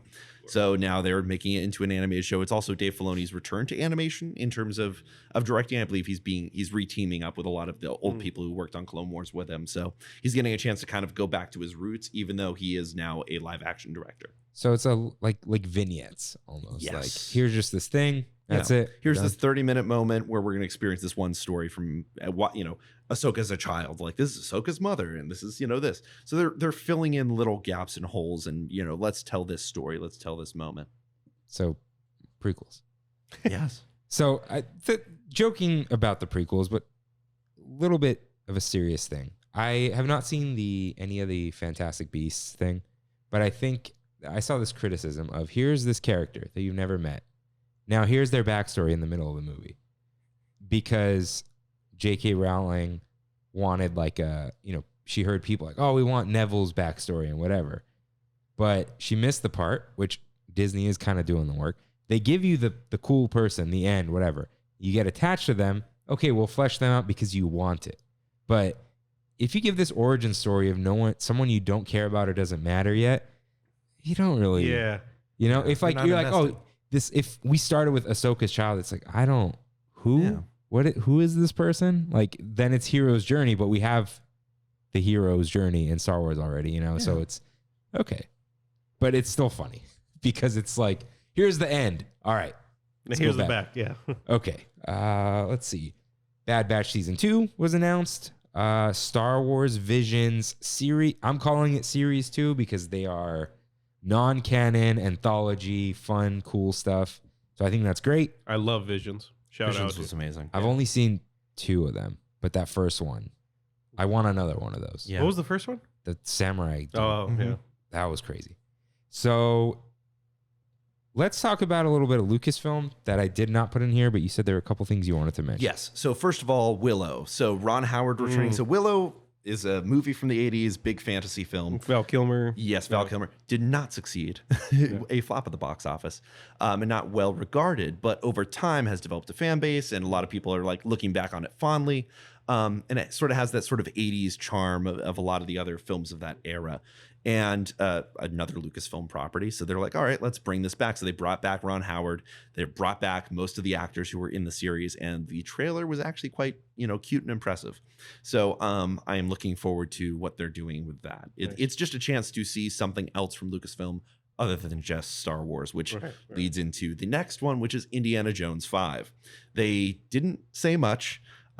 Mostly it was John Williams live on stage, doing the Star Wars score. You saw that? Yes. Wow. So he's jealous. live on stage doing Yeah. the score for Star Wars. Then he does his own score for Obi-Wan because Kenobi never had a theme. So here's Kenobi's theme, and he does Kenobi's theme on stage. And then we go into the Indiana Jones theme, and Harrison Ford walks on stage, and Harrison Ford proceeds to have like 2 or 3 minutes where he just praises John Williams. And it was just everyone's like, oh my gosh. And Harrison Ford is like on tears, like he's in tears on It's stage. the only positive thing that can ever come out of Harrison Ford. That's what I was thinking. So that's probably why he's like, I have nothing nice to say about anything, but I can say nice things about John Williams. I love this man, you know. And for Harrison Ford too, this is his last like Indiana Jones film. From everything we know about Indy 5, this is actually going to be the passing of the torch, and Lucasfilm's going to take a new character who will probably be one of his students, and that new character will continue on in terms of the adventuring series. So where's Shia LaBeouf in all this? I think they're skipping that. I think they're running past that. Ignore this. Yeah. I don't have any particular attachment to this. You don't like Indy? Indy's good, but like, is this going to be good? I think it is because I trust James Mangold. The fact that James Mangold's Steven Spielberg jumped ship. Yeah. At one point, they had many different scripts for Indy 5. One of my favorite pitches was to do, at the time, it was all over the news, the idea of a Nazi gold train, of these trains that were hidden away when the Nazis were retreating from Berlin and, you know, filled with gold and just been sitting in mountains, and we're going to find these things. Well, switch out the gold for MacGuffins. As they said in the original Raiders of the Lost Ark, Hitler's collected these artifacts from around the world. He's nuts on the subject. Instead of gold, you find artifacts hidden here, and now these powerful artifacts are out in the wild. So Indy has to come out of retirement, or one of his students is like, hey, come along on this mission. We got to go find these things. How to set up 20 years of movies. There are many artifacts out there around the world, and now we're going to go find them. Here's the Disney Plus show coming in. Obviously. Did you see Logan? What? No. You never saw Logan? That's a movie, man. Logan is amazing. 310 to Yuma is amazing. Yeah. Ford v Ferrari. I love that movie. I surprisingly loved that movie. So Very everything surprising. that James Mangold has done has been gold. It's been Yeah. fantastic. He was supposed to do 20,000 Leagues Under the Sea for Disney, which now has become Nautilus, I guess. Although when I tweeted out, I guess, 20,000 Leagues Under the Sea from James Mangold is dead, he retweeted saying, oh, no, I'm still working on the script. He actually Like, retweeted? Yeah. Wow. He responded. I was like, oh my gosh, he responded. But who knows when that's going to happen. But he's now in charge of Indy 5, and I do trust him. I really do. Okay. That's neat. Cool. So I will have to watch the rest of Indy. I think I've only seen Raiders. Really? Yeah. I got to watch Temple of Doom, man. There's so Watch much Temple I of need to Doom watch. and then watch Everything Everywhere All at Once. Just to see with the actor, like, exactly. the transformation. Yeah. I do want to say, in terms of Indiana Jones, I am a slight apologist for Crystal Skull. I have a fun time in that movie. I know it is not great. I know it's campy. Yeah. But I kind of enjoy the fact that it is that. If I go back and I watch Crystal Skull and I watch Temple of Doom, and I honestly see more similarities than I see differences. I need to rewatch Crystal Okay. Skull. I haven't done it in years. I love camp. And I'm also like, with almost everything I do at this point, I come in from the outsider perspective. Mhm. I feel like I would just watch all of them and be like, I don't know why everyone hates this. Yeah. Like it's generally what happens. At the time, the critics loved it, and then the audience was like, "This is not the Indy we remember. He's old now." Yeah. And I'm like, "Yeah, duh." Okay. Well, now speaking of random opinions, now that you're on the show, we need to ask, how'd you feel about Encanto? Encanto, I love Encanto. Right. I saw your vote. I think. Yeah. Did you vote on Instagram? I probably I did. think you did. I'm like, Encanto. why do you love Encanto? See, we have to ask everyone because we're like, it was fine. Like and I saw it in theaters. Did you? No. And I was like, okay, cool. Another Disney movie. No one went to see it, right? Because people saw it got big after Disney Plus. Yes. I have friends who usually we disagree on stuff. Like they love Last Jedi and hated Mando season 1. But then I think once Mando season 2 happened, we've started to agree on everything. So something has happened. They didn't like Encanto, or they were like, it's fine. Like it was good, like, whatever. So we must ask, what is it about Encanto? So for me, first of all, I have to say I'm biased because Encanto was the first movie that my girlfriend and I watched in theaters together. We watched it during a D23 preview during Destination D in Florida. So already it was like, oh, this is going to be super fun. And then there was a moment where it's the Dos Oruguitos song where I'm watching this, and my girlfriend, she's Hispanic, and so she's like in tears, like just crying. Wow. And I'm like, I'm emotionally affected, but I'm like, I don't know what the lyrics are. And so then during the credits, when it starts playing it in English, I'm like, oh wow, now I know what the song is. And she never realized the whole time that it was in Spanish because she's bilingual, you just so understand. She just understood it. And I could understand the emotion and everything, but just I think that Encanto, the reason, at least to me, when I'm grading these modern Disney animated films, Encanto is better than Frozen because every song in Encanto, to me personally, it worked. Not every song in Frozen, and there's not actually many songs in Frozen, is perfect. Whereas I feel like Encanto hit more nails on the head. It did better in terms of that. Overall, I think that it's just Disney is on this kick right now of exploring other cultures and highlighting them in different stories. And on the surface, it might seem simple, but getting into it, and especially people online, they did a good job of this. Of like, there's actually more in this than meets the eye in terms of Colombia and its history and these struggles that the Colombian people have gone through, and then this also being a celebration despite that. There's something powerful in there. There is, and I know that it to some people it just might be it's all right. It's another anime movie, but I think that there are some people, and especially the whole emotional trauma, the whole like generational trauma angle, that I feel like that was the hole into people's hearts. That's the thing though, where like I recognize a lot of that stuff, and I was like, okay, yeah, this is because we won't say Encanto is bad. I think it's just like that. I think what it was is we just watched it or I at least watched it when no one else did. Yeah. I mean, I know you saw it, but like I saw it at a Krikorian that was like empty the week it came out. No one was talking about it, whatever. And then I moved on because I moved on. And then this hype wave came like, I did not hear the tsunami siren, so it just kind of threw me off. And now I'm like, I don't get the hype. So I don't know. And like, my Spanish is like, okay.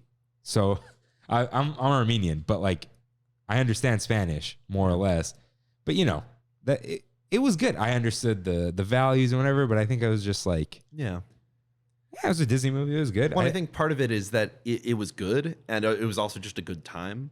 And so I think a lot of people were just looking for a good time. And the whole, like, we don't talk about Bruno, like just trend was just a chance for people to have like sort of a global internet party. And I think that's a big part of this that's not necessarily talked about, is just like that more than the movie itself was the driver behind its success. It really was. Well, I know we're going to be able to point out in future movies which one we think Disney is pushing as the TikTok song, because there's going to be hey, this has to hit on TikTok, so like give us a good 15-second clip, even though it's like 10 minutes now, but give us the sound bite, or wait, doesn't the song run out after a minute? Is that what it is? It depends on who publishes it. There's 30 seconds, there's 1 minute. Okay, it's really rare to see anything past a minute though. All right. So is that everything from Lucasfilm? Pretty much. The only thing we didn't really talk about was the Ahsoka series. Right. Which was kind of, this was the big reveal of, we're actually shooting this right now. Rosario Dawson on day one, when they were talking about Ahsoka, Rosario Dawson was on set, in full, Ahsoka garb. So she, sent in a little video, and it's like, oh, sorry, we can't be there. We're filming right now. But then on Sunday, they're not filming on Sunday, so she was able to show up along with some members of the cast. So they revealed, I don't remember the actress's name, but the actress playing Sabine Wren, because Sabine is being brought into live action. They showed us about 30 seconds to a minute of footage, but it's so early on that it's not, it's like, here's just a few shots from dailies. And so you saw the back of Hera's head, and you see Chopper, and they brought Chopper out. They brought Chopper? They brought actual Chopper that is used in the show. Wow. Because Chopper's still a jerk? Here he is. Oh, yes. Yes. And awesome. they pulled him backstage, and I think it's the whole thing of his arms can't extend automatically, but he pulls his arms out and he's waving his arms, his little, Chopper claws around, and it's like, oh my goodness. Now, I haven't watched Rebels all the way through. That's my plan, is to watch that before Ahsoka happens. I've seen the first season. Direct. Like, one of the shots in the trailer is literally the end of Rebels with the mural. They literally recreated the mural in live action, and it is the exact shot from behind Sabine. So everyone's going to be in it, right? Ezra. Everyone. Wow. They have not revealed. What's his name? Something Masood. He was in Aladdin. He played Aladdin in the live action. He's going to be Ezra. He basically, that is highly rumored. He tweeted something, and they're like, "So you're Ezra." Yeah. You're Ezra, basically, which he deserves it because literally, like, no one offered him a job after Aladdin, and he's just been out of work basically because no one will hire him. So it's like, Disney better do something, give this guy something, because like you gave him this role and then nothing came of it. But yeah, so we will definitely see Ezra. Who's going to be Thrawn? That's going to be another big announcement. But we're getting there. Is Ahsoka's he gonna be this whole thing? Going to be the big bad? He has to be somehow connected. Right? He has to play into it. Like, whatever they're going to end up doing with Rebels, if Ezra's there, Thrawn is there. Because they, at the end of the show, spoilers, they go together. So they are together off somewhere, and their fate has not been revealed. Got it. All right. Yeah, it's either going to be Jamie Foxx, because he's blue, or Tobias Funke from Arrested Development. He's on call. Part of the Blue Man Group, dude. All right. Okay. Did I miss anything before the next few things? No, I think we're ready to go. All right. Star Tours 35, as they're calling it. It is the 35th anniversary of Star Tours. Wow. Right? And we're getting more Star Tours. We are getting more Star Tours, which is a not big dead. surprise. Yeah. Well, my theory is it's not dead because they're just kicking Tomorrowland down the line. So, what did we get out of here? Did they say specific? They didn't say any specifics. They just said more planets are, more destinations coming to Star Tours, which you can only assume based off of the fact that there are no feature films currently in production. Right. That it has to be Mandalorian. Like that it has to be Mandalorian or Book of Boba Fett or like both, even Ahsoka. They could have them all pop up. Even Ahsoka has her own spaceship. It was in the Mandalorian Experience. They have everything they would need in order to do more levels. They could do 10 different new planets that they've shown in the shows. So there are destinations to be explored, especially with other, the characters showing up in other places, as we will discuss. But for Star Tours 35, they had an entire panel with Tony Baxter and the Imagineers who designed Rex, which they actually brought Rex out during the Star Tours 35 panel, and he was rolling around there. Looking good. Nice. Oh my goodness, he's moving around and everything like that. They actually, the very end of the panel, they ended it by showing the entire film of the original Star Tours up on the big screen, and at the very front was the Rex animatronic. There, and the Rex animatronic would turn as Rex did in the ride, and he would look at the audience, and his mouth would move in sync with the show that was happening. So it was actually really worth, that panel was worth the entire Star Wars celebration. Just being there for them, I'm gonna experience Star Tours, the original Star Tours, right here. Go ahead. I wish they would dedicate one of the 4 vehicles in Star Tours to just the original Star Tours. Which is so hard because now that you have C-3PO there, you can't do Rex, Star Tours. But I do think that there's a chance that among the new destinations, they actually do as a final, when they are thinking about closing Star Tours, a final goodbye of, yes, we have C-3PO, but we are basically going to do the original Star Tours, like a modern version of In the vein of Endor. what was it? Not Lights Out. What was it called? Oh Tower yeah, of Terror. Yeah, Final Checkout or whatever it was. That was amazing. Yeah, Final Checkout was really good. Because when they will redo Tomorrowland, Yes, and when they do, Star Tours is moving or gone, right? yeah. I watched the video, the original ride through. I think it's better. Yeah, there's something. There's a about little it. too much in the asteroids or whatever. Yeah. I get that, but It's so cool. yeah, the beginning is so cool because you're in this building. Mhm. It looks, it is probably mostly practical. It is. It's entirely of a miniatures practical and thing. stuff, It's right? all miniature. And you could see a little of the miniature shake, Yeah. but there's this realness to it. It's the lighting, the shadows. It doesn't have, so we finally pinpointed it. We talk about the Marvel stank. That we like Marvel, but certain movies have the Marvel stank. And he said it's like RTX on. Everything is like mirror finish, like Wakanda, the Spider-Man movies, everything's too reflective. But then even Diego brought it up. Thor Dark World. Forget everything else about the movie. It looked really good. It had you're in Asgard in the, I don't know if it's a castle, but it's dark in there. There's texture to things, and that original had texture and something lifelike, lived in. People love that term. And I guess I love Star Tours. I actually still go on it. There are a lot fewer people on it these days. Oh, A lot fewer. All of a sudden, which is very weird, but it has a little bit of an around the world feel versus over California. But it's not as bad. It's not bad at all. Except sometimes there's Naboo starfighters and Darth Vader, which doesn't make sense. But whatever. I'm not too mad about that. You're just having a fun time. It's a jukebox, as they explain. Oh, you're in the jukebox, and what's gonna pop out? Who knows? Yeah. But there's something about the original so different, so real about it. And it's not just nostalgia goggles, because I watched it and I'm like, there's something to this where you see the other vehicle go, you veer off. That's like classic Disney ride.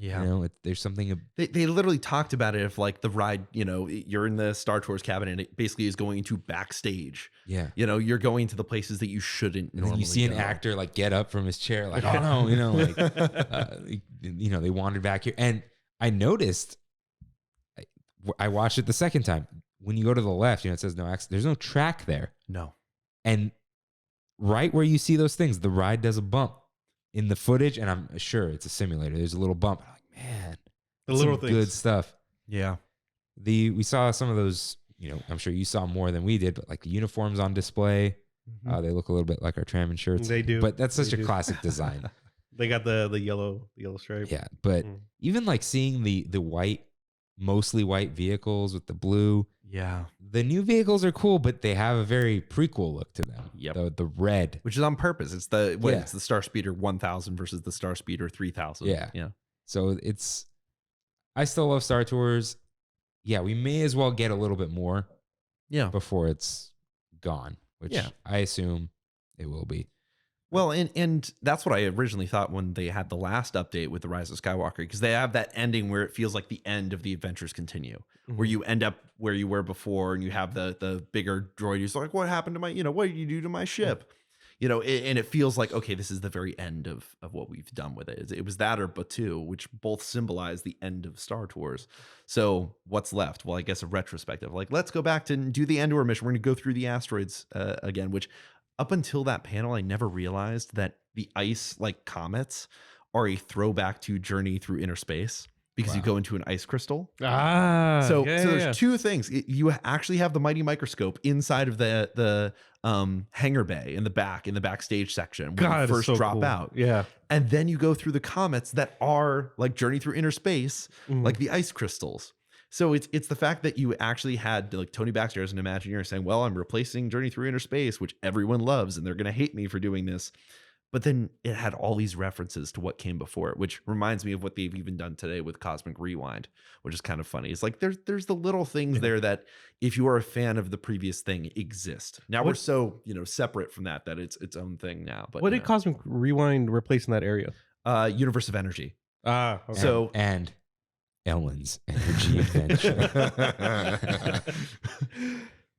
Man. And they just had the rumors coming out today, or like I guess they were confirmed. I don't know.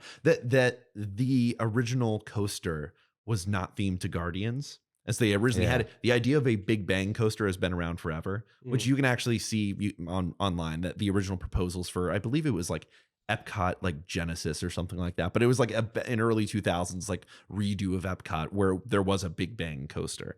So they've always had this idea of using that in a Universe of Energy, way. And now it actually exists, even though it's Guardians themed in terms of IP. But that's just a tangent.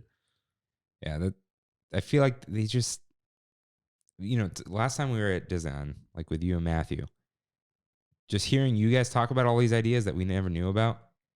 And there's definitely ideas you guys don't know about. There's a bin of just amazing ideas that you're just sitting on until someone connects an IP to them. Yeah. Someone fishes it Connecting out. the dots. Yeah.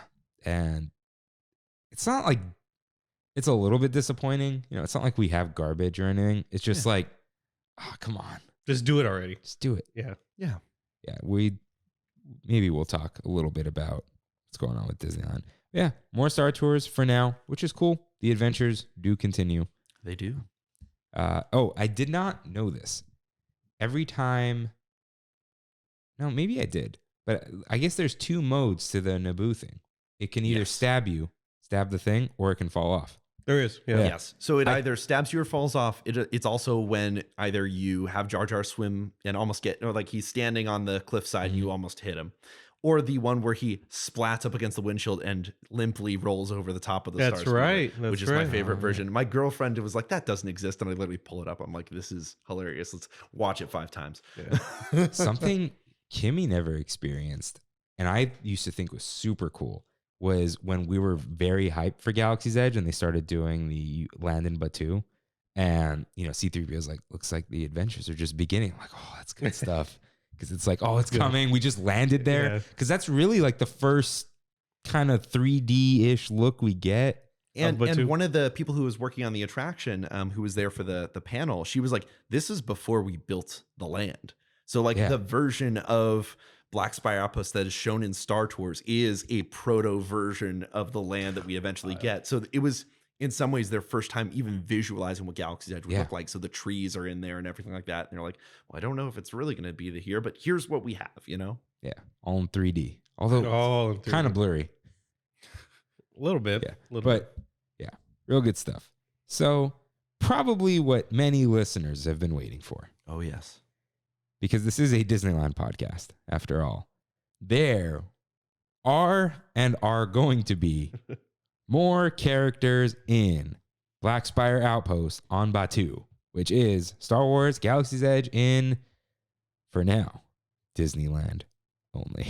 So right now, already, you can meet Boba Fett and Fennec Shand. Mm-hmm. So they, at some point in their adventures, ended up on Batuu. Yeah. And you can meet them now. And I think this is great. This is more variety. This is more than just Kylo Ren and 2 stormtroopers and that random First Order officer. Sometimes Rey. I hate being locked into that 789, or really what, 7-8? Yeah. Yeah, because no, it's after 8, isn't it? I thought it was right before 8, because Kylo Ren's still rocking the regular mask. Right. Yeah, and then I'll go through all this and then we'll come back. Mando and Grogu will be there soon. This is Disneyland only. And let's see. There's this quote. While we as visitors may be able to experience different stories throughout Star Wars history, the characters on Batuu cannot. They will remain in their specific story and timeline and won't intersect with other characters or story that would not be appropriate for them. Mm-hmm. So I do think this is cool. This is telling us a lot about the future. But I do just want to make one comment before we talk about this thing as a whole. Rain, do you know why this is Disneyland only?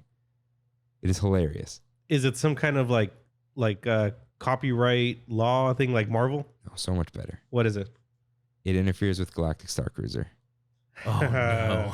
The thing that most people can't even do. Yep. Because the guests on the Halcyon go to Black Spire Outpost, they cannot encounter characters out of the Black Spire Outpost timeline. Oh, my Now, wow. Yep. There is a docking day, the first day, that they do not go there. So technically, like every other day, you can have these characters out there. But that's like money, nonsense, whatever, maybe someday. But hilariously, they would have to change that entire Star Cruiser to make it appropriate. So that does suck for people over there. But, Florida sucks, so whatever. What I do have to say, while things are changing a little bit, Disney is still being deliberate and thinking about this and the implications. And sure, Rise of the Resistance is not changing. No. They're probably going to be too lazy to pull up that First Order banner. But I did notice a long time ago, I'm like, these are all banners. The only permanent structure is Kylo's ship. Yeah. And obviously the Millennium Falcon, but that's everywhere all at once, whatever. Yeah. So, I mean, they could pull those banners up. Maybe someone should tell them. And Kylo Ren ship, it's a ship. Who cares? Yeah. But they are thinking about this, so they're still like, a ride's a ride. There is a delineation. Yeah. When you get on the ride, you're getting on a ride, blah, blah, blah. But they are going to carve out stories in these characters' timelines. And with this quote, they kind of leave things open for the future, but maybe they haven't figured it out yet, or, they just want to get another announcement out of it. right now, this is what's popular. Kids are not looking for Luke Skywalker right now. I don't think kids are looking for Mando and Boba. They are, which is and Grogu. great. Yeah, I want to know how they're gonna do the Grogu. Like a little animatronic. I can tell you exactly how they're going to do Grogu the same way they did for the Mandalorian Experience. Yeah, all I thought was, are they just carting this across the street? For 4 days, he was just running in there. Wow. They had a bantha that was just there moving its head around, moving its mouth for days. Yeah, are they just? I know, I'm sure they'll rebuild some of it, but for lack of a better phrase, are they just carting everything across the street from the convention center? And I wish it's like really the new World Showcase, not World Showcase, World's Fair. Yeah, and just bring everything over. So are they just gonna? Is it gonna be that format? Like Mando's just sitting there like motionless. Does he move in there, or is he just in there? No, he didn't. And they had the costumes for all the characters, and they didn't move or anything like that. The only moving characters that I noticed were Grogu inside of the ship, and then the bantha that was off to the side that had a line. So are there real banthas in the shows? Yes. Oh, okay. Like big giant animatronic puppets. Cool. Like so cool. Yeah, we can lick its lips and everything like that. It's amazing. So where are we going to start with this? Freddie, you can lead this. Where would you like to start? Fantastic. Well, first of all, let's go with Boba Fett. Yeah, they're first. And he's as far as I know, he's meeting sort of in the speeder path. So if you're walking from Rise of the Resistance and you're walking past the marketplace to the right, that sort of thoroughfare there, that's kind of where he's wandering back and forth. There's an area that kind of goes back where it's a sort of offstage section. It's called the speeder path? I think so. Yeah. I don't remember exactly the right terms and everything like that for our map layout and everything, but yeah. But he's kind of standing off there to this side. The locals on Batuu have been instructed to refer to them just as a bounty hunter who's there. So it's like, all right, you want to meet Boba Fett. Oh, is he that bounty hunter that's over here? Oh, well, here's when you can do that. So it's the sort of playing with, okay, our strict timeline exists in terms of Galaxy's Edge. What they, as you were reading before, the guests are able to travel between these characters' journeys. So we are going back in time when you interact with Boba. Yes. Yeah. The whole, besides the attractions, is the whole land technically a little bit back in time if Boba is on planet, because they refer to it as on planet and all that. So I would say kind of, it's kind of like a bubble of like Kylo Ren's not going to be out there. No, he's not going to interact. They specifically have the characters in areas. So Fennec Shand is always in the marketplace. Boba is here like on this path. Got it. Your characters, you will find, when Mando and Grogu arrive, wherever they are stationed, they will be in that specific area and they won't interact with the other characters. But so what I'm saying is, are other characters out at the same time? Even if the sightlines are blocked. So I'm sure as long as the sightlines are blocked, I'm sure like Kylo Ren is still over here. The stormtroopers are over here. Okay. So you're part of Batuu right there. Your interaction with them is supposed to be like, if they're referencing anything, it's only within them being on Batuu for a specific reason. Because they said there's a story there. Okay. That there is a story for why is Boba here. If you ask him, he might have an answer. So it's that sort of a thing where I'm sure when Ahsoka, if they get Ahsoka, dude, I am betting now. People are gonna lose their mind. Yeah. I am betting the fact that we have Mando on the horizon. I'm betting we're going to get Ahsoka. I'm betting we'll see Chopper. We already see R2 occasionally. I'm sure we will get a Chopper. Have you seen the undercover cast member who controls R2? Yeah. With the jacket. With a little bag, yeah. I think it's good stuff. What I loved about it is Kimmy showed me a video and he's controlling it and he's also acting like a guest. He's like taking pictures. And I'm like, man, that is good. Yeah, that good is acting. so, like, you would never know unless someone told you, look for the dude with the little Adidas jacket. Wouldn't know. He's taking pictures like, oh, I'm so impressed with R2, but he's controlling R2. Which at Star Wars Celebration, there was that everywhere. So all the people who did the droid building, they would just be leaning up against the fence somewhere, their hands in a backpack or whatever. Got it, yeah. And they're doing the same thing because there's those moments where the kid is like walking up and there's like R2 and the kid wants to hug R2 and everything like that. And they don't see the person controlling it. So it's real to them. That's so cool. And the fact that that's happening at a fan convention, is amazing. But it happens at Galaxy's Edge too. And they're doing such a great job. So with Ahsoka, are there any other characters that you guys can think of where you need that level of makeup? Like done on a daily basis? There are a lot of characters who are non-human that you could do in Galaxy's Edge of that time period. I think that there are less of them than you might want. So remember when Chapek said everyone's going to be in costume? They're going to be Twi'leks at the marketplaces and all that kind of stuff. Oh, sure. Yeah. And we're going then- to do makeup every day for all the cast. And we replaced it with bright suns, rising moons, refreshers, hydrators. Yeah. What the was spire. that? What was that character's name from day one? Oh, my goodness. The one who was supposed to be in the cantina to rough you up. Oh, The one we interacted with the first day we I went to got the Galaxy's book Edge. down there. What's her name? Oh, Vi. No. Yeah. Is it Vi? Vi is the resistance fighter. Maradi, Who's yeah. Vi Maradi. Yeah. She's the one who's running around the outpost, and she will still be there. So I guess Is she still there? Yeah. Really? I haven't seen They her. at least seen her have in one years. Vi. They at least have one Vi left. But yeah, I haven't seen her in a while. I haven't seen Ray in a while. Ray is out there all the time now. Yeah. Ray and Chewie are back. Maybe They're now that the walking around. meetups are back. Yeah. Because Yeah. Ray likes running around with the little princesses and stuff. Oh yeah. Which is cool. I love seeing that. Yeah. Yeah, I guess the meetup thing, because Yeah. Chewie goes and hugs people. The high five. Yeah. Well, now it's back. Now it's like, okay, cool. We don't have to have these characters up somewhere. We can actually have them interact. It's worth our time to actually have them here. We need what they did for that media preview. We need Hondo to come out every now and then. That was wild. That was wild. That's another character. Hondo and Ahsoka are both characters that would require like makeup lot and of everything makeup. like that. But like in Ahsoka is at least it's mostly paint. Yeah. And Yeah. but that Ahsoka at Star Wars night was a little rough.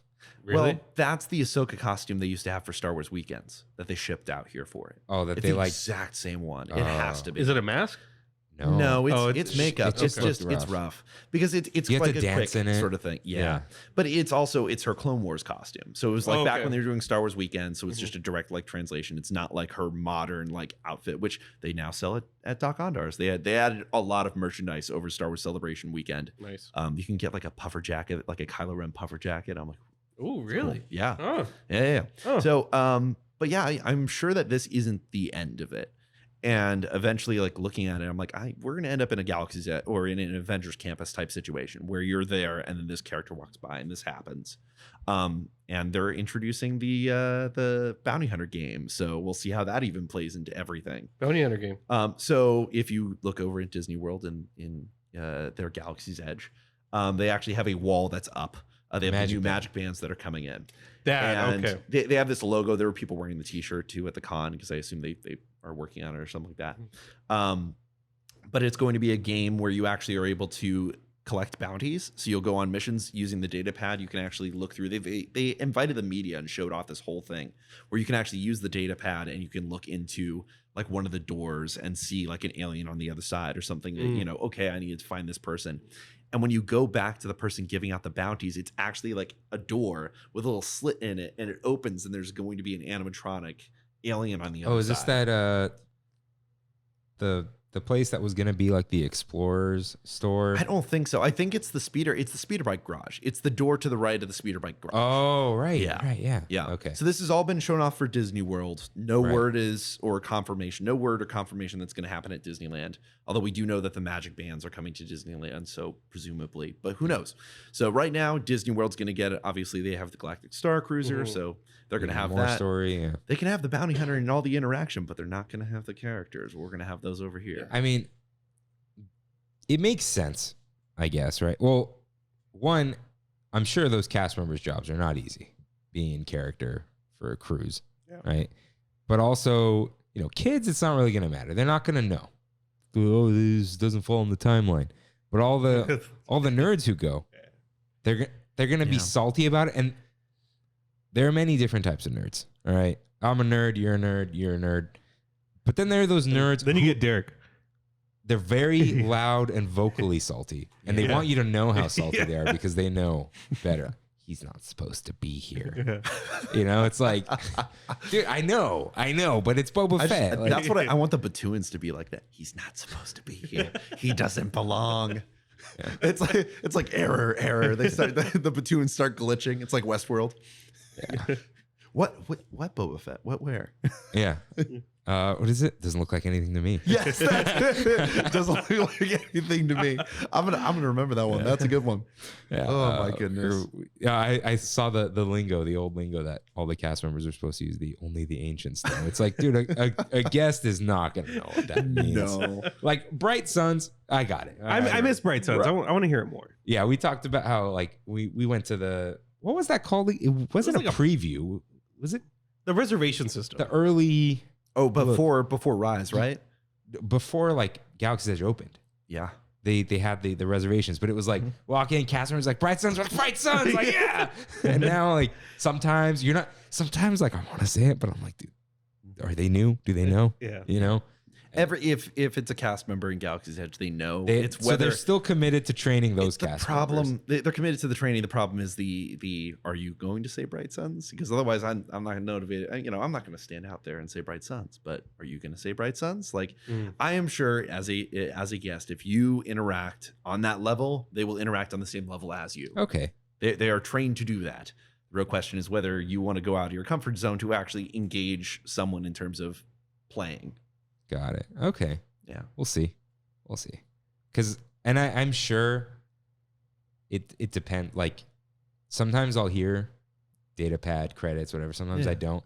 I also wonder if it depends on a day-to-day thing per cast member based on how many guests that day.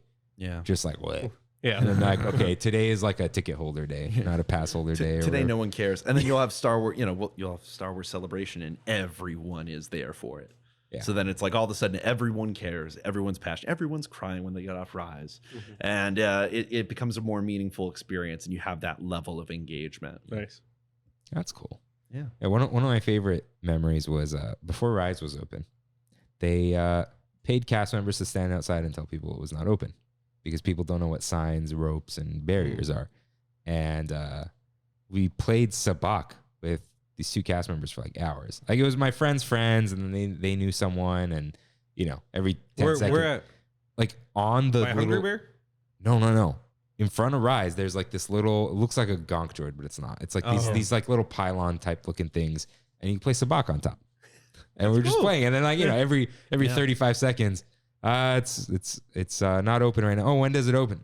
Probably spring. I don't know. They didn't tell us. They're just they threw us out here to the wolves. Like deal with the guests. Yeah. There's nothing back here. Nothing at all. Looks like nothing to me. Yeah. So the future of Black Spire Outpost. Yeah. Seems. I'm not mad about any of this. Yeah. I mean, I never was going to be mad about it. We've always said like, I mean, even like, could they do a Star Wars anniversary night where Galaxy's Edge is the original characters? Just that night instead of like the day. Cause then guests, it's their first time there and they're like, yeah, Luke's cool. Why is Luke here? Yeah. Where's Kylo Ren? Yeah. Do you think they'll go that far back? I feel like ever in a certain situation. I feel like they finally crossed that line. They finally made a decision that, you know what, we're going to do it.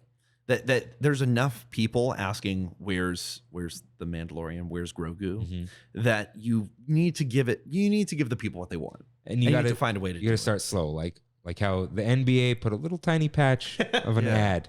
So now the other leagues are like, maybe we could put it on a helmet. And then like, oh, we can go further and further. Yeah. Okay. Yeah, but it's that sort of gradual nature. And I don't think that this is the end of like the sequel era stuff arriving in Galaxy's Edge. I mean, you already have the Galactic Star Cruiser there. Something interesting over the weekend with Star Wars Celebration, Empire Magazine, I believe, interviewed Kathleen Kennedy, and she said that all of the future films are going to be set either during the sequel era or after it. So any of the movies that you get from now on are not going to take place. The shows are sure going to take place here. They might break the rule eventually. They're going to say a million different things. Yeah. I'm sure we'll get a Mandalorian movie at some point if they're going to do, here's the season finale. We're going to put it out as a full feature film. Whatever they choose to do. But she said that, the Taika Waititi film, presumably Rogue Squadron, presumably are taking place during this era. There was actually on the Jim Hill podcast, there was a rumor a while ago that, the next time we see, levels on Falcon, it's going to be Rogue Squadron coming out, which then of course it's like, well, I guess it's taking place during this era to make sense for here. Yeah. Because we've been waiting for that. Like, oh, we're gonna update it. Also, they need to update the machines it runs on because they skip frames a lot now. They're good old. They're just gaming PCs, man. Well, I saw this a long time ago. The water cooling's messed up. Well, yeah, there was get some new pipes in there, man. They do those joint press releases because everyone's winning a little from this. Mm-hmm. It's an NVIDIA box with 2 X's. Box. And it's 4 or 5 quadros strapped together in this. It's like a cube. Dude, it's like a crypto miner. Yeah, it's like it's a self-contained computer that each Falcon has. And I calculated it off like MSRP, and it's like $250,000 in graphics cards. Oh, but they're not paying MSRP. They're getting all these deals and whatever. Yeah. But buy in bulk, man. Buy in bulk. Like, hey, we'll give you a discount. Corporate Costco. If you release like a press release saying you're using NVIDIA. And it's actually useful because it's running on Unreal and people are like, oh, what? How does this work? I'm like, you know what Fortnite is? Yeah. Okay. So the thing that Fortnite runs on is the same as Millennium Falcon. Yeah. Like, Unreal 4 though. Huh? Unreal 4. Yeah. They might update it. What I do like is when I saw the Star Wars gallery or Disney gallery, Mandalorian, whatever, they all these behind the scenes are in like 10 different series that they're using Unreal Engine in Stagecraft. Yeah. So that can translate straight into the ride at some point. I wonder if it'll ever get to a Star Tour situation, but Hondo doesn't really go over the plan until you really get in there, right? Yeah. He just has a vague, we're going to do some stuff that the First Order's not all they're like. letting you know. I mean, even the screen that's right before you step inside of the cockpit, that's just to let you know what the mission is. Yeah. So everything up until that point, the animatronic, all that stuff is just general. There's pilots, there's gunners, and there's engineers. You're going to be one of these things, and you'll find out more later. That's all they tell you. So there's a lot of potential for the future. I feel like it's just, and they showed off some of this during the parks panel. They actually showed like footage of how of it moving like in the building while they were building it. Oh, really? That's neat. Yeah. That's you can actually see some of that on the live stream up on the Star Wars site. So it's worth looking at. These monstrosities. These huge simulators. Yeah, I haven't seen the physical thing, but I've shown people how it works. Like, why do we always end up somewhere different? And how do they like how do so many people get on? Like, there's 4. How's this so efficient? Yeah, like there are 4 turntables with 7 Falcons on each turntable. Crazy. So there's 28 plus 2 ADAs. Yeah. So there's 30 cockpits. Yeah. And the ride the turntable turns while you're turning. Wow. And that's why you get the extra scenes at the end. It's like, oh, we did really poorly. I'm like, no, it's just someone took too long putting their seatbelt on. Yeah. But yeah, in terms of the future of Galaxy's Edge, like I think that you have equal parts the ability of them continuing forward based off of what the movies are, and because of how successful Mandalorian is and everything else that they're doing on Disney Plus, okay, Andor's coming out. Cassian Andor shows up. He's standing over here. I don't know if they put him like super close to Rise of the Resistance, but you can like because that's you can't have him working on an X-wing. That's a different era, And I mean, no, if you haven't seen Rogue One by now, but no spoilers. But it's like he does not. There is no ambiguity. No, whether or not he's in this era. Mando. I'm waiting for the first guest to go up and like, you died. like every single time, guests would walk up to Kylo Ren. Yeah, like it's like you're dead. How do you feel about that? Because like Mando, it's like we don't know Mando's end if there isn't whatever, right? It's vague enough. Even all you know is that his helmet and his gun end up in Dok-Ondar's. Oh, right. Oh, yeah. True. Which my whole thing is I'm just waiting for the moment that they do the whole TikTok where they're like, just a hand reaching and grabbing the helmet and grabbing the gun, and then it's Mandalorian. He came back, his stuff got stolen, and he came back to get it. Like, I'm waiting for that to happen because they'll do something like that. That's cool. And what I'm waiting for is the first like cinematic video mention of Batuu or Black Spire Outpost. It's gonna happen. It has to happen. Yeah. Will it happen animated or live action first is my question. Animated for sure. Yeah. No, but they have it right there. They can film. You can so easily film it. They throw a green screen on anything that looks out of place or earthly, and then you're done. It's just a big Star Wars set. It's right here to play on. Yeah. There are parts of it that, they don't even use like the speeder garage. Like you can easily, that was something I was thinking of now that especially they mentioned Halyx. It's like, oh, what if Halyx is just a band in the Star Wars universe? Just, yeah, you canonize You just Halyx. canonize Halyx. And so I was just thinking, imagine they come out there and they get, a speaker and they just put down a speaker on top of the speeder bike garage. That's cool. And they're like, we're Halyx, come and listen to us. And they do 3 or 4 songs. And then the stormtroopers come running over and shoot them away. I can see it now. I can see it too. so easily. You just put a rebel insignia on some of their, costumes. And it's like, But don't change most of it. no. Yeah, just leave it. Just an authentic recreation. It's Yeah. Van Halen in Star Wars. Yeah. Here it is. And it's being done in Galaxy's Edge. Not to mention, please bring entertainment to Galaxy's Edge. Bring in musical artists. Do something, because there's so much potential that's just not being realized. We want more characters. Yeah. How has there not been some sort of Cantina band? They just said Rex. It was DJ cheaper Rex. to just do Rex. That was Well, it. and there's no room in there. Yeah, and there isn't. was supposed to be a restaurant behind it. There is. right? There's still room to eventually do it. We'll see. Yeah. Yeah, because that was my thought a while ago. I'm like, they can the idea. The There's restaurant still- just turned into the restaurant on the Star Cruiser. That's what it literally the concept art for the restaurant in the land is the Star Cruiser restaurant. Because Oga's was just supposed to be the lounge, a la Yeah. Carthay Circle Lounge, right? Yeah. Where you just wait. You can wait here and get drinks And and they take them open to the your back table. door and now you're in Jabba's palace, Yeah. Yeah. I'm actually, speaking of the future, and real quick, now that we've brought Mandalorian into the land, I'm wondering if a future attraction going to Galaxy's Edge, if you ever built one, could actually be themed to one of these other properties.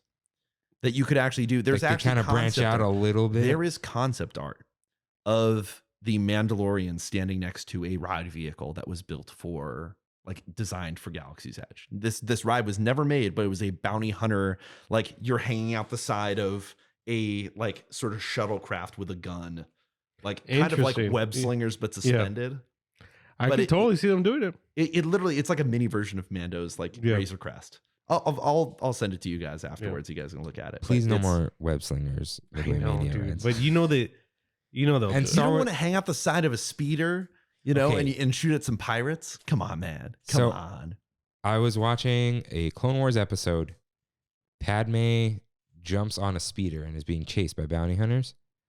And I don't think it was anything from Obi-Wan. And she pulls it and it goes back. And I'm like, man. Back when we thought they were gonna put Star Wars stuff behind Tomorrowland Yeah. and Autopia would be a speeder ride, I'm like, that would still be cool. It would There's- still. Yeah. Speeders are different. If they propelled it, suspended Yeah. somehow, you just suspend. Have your either of you been on disbelief a little bit. Hagrid's? No. You I need want to get go on so Hagrid's. bad. Hagrid's is the closest. Hagrid's is literally the roller coaster that a speeder bike on Endor would be. You need to go experience it because it's the whole exhilarating. You just keep moving forward. You keep moving faster because it has 5 or 6 launches. Oh, right. You That's- are constantly, the momentum is constantly going up. They actually had a speeder bike. You need to buy the Galaxy's Edge, the Art of Galaxy's Edge book, because there's all of these what if we did a speeder attraction that went through wreckage? We're here. Where's this? Don't you have it? No, I have that. Oh, you have that. Okay. You have a piece of concept art. You don't have the book. I have the piece of concept art that no area in Galaxy's Edge looks anything like. Nope, that was the one where they're like, we're not just going to build one of these lands. We're going to build 2. There And it is. then turns out they're exactly the same, which is kind of cool. Yeah. It's weird. It is. I'll see a picture and I'm like, I don't know which one this is at. Except I think in the front of the marketplace, their cylindrical thing is black Yeah. and ours is not. It's just the color. It's because of the sun. So in Florida, because of the how bad and how hot it can get and humid, they need to use different paints. So everything looks different between the lands. Yeah. And it's not going to stay this way forever. So it's you have to build in it's going to be dark, really dark right now, but eventually it's going to lighten up over time. right. Yeah. Yeah. So have we covered everything I think so. in Star Wars Celebration? Nice. Yeah. I think we conquered it.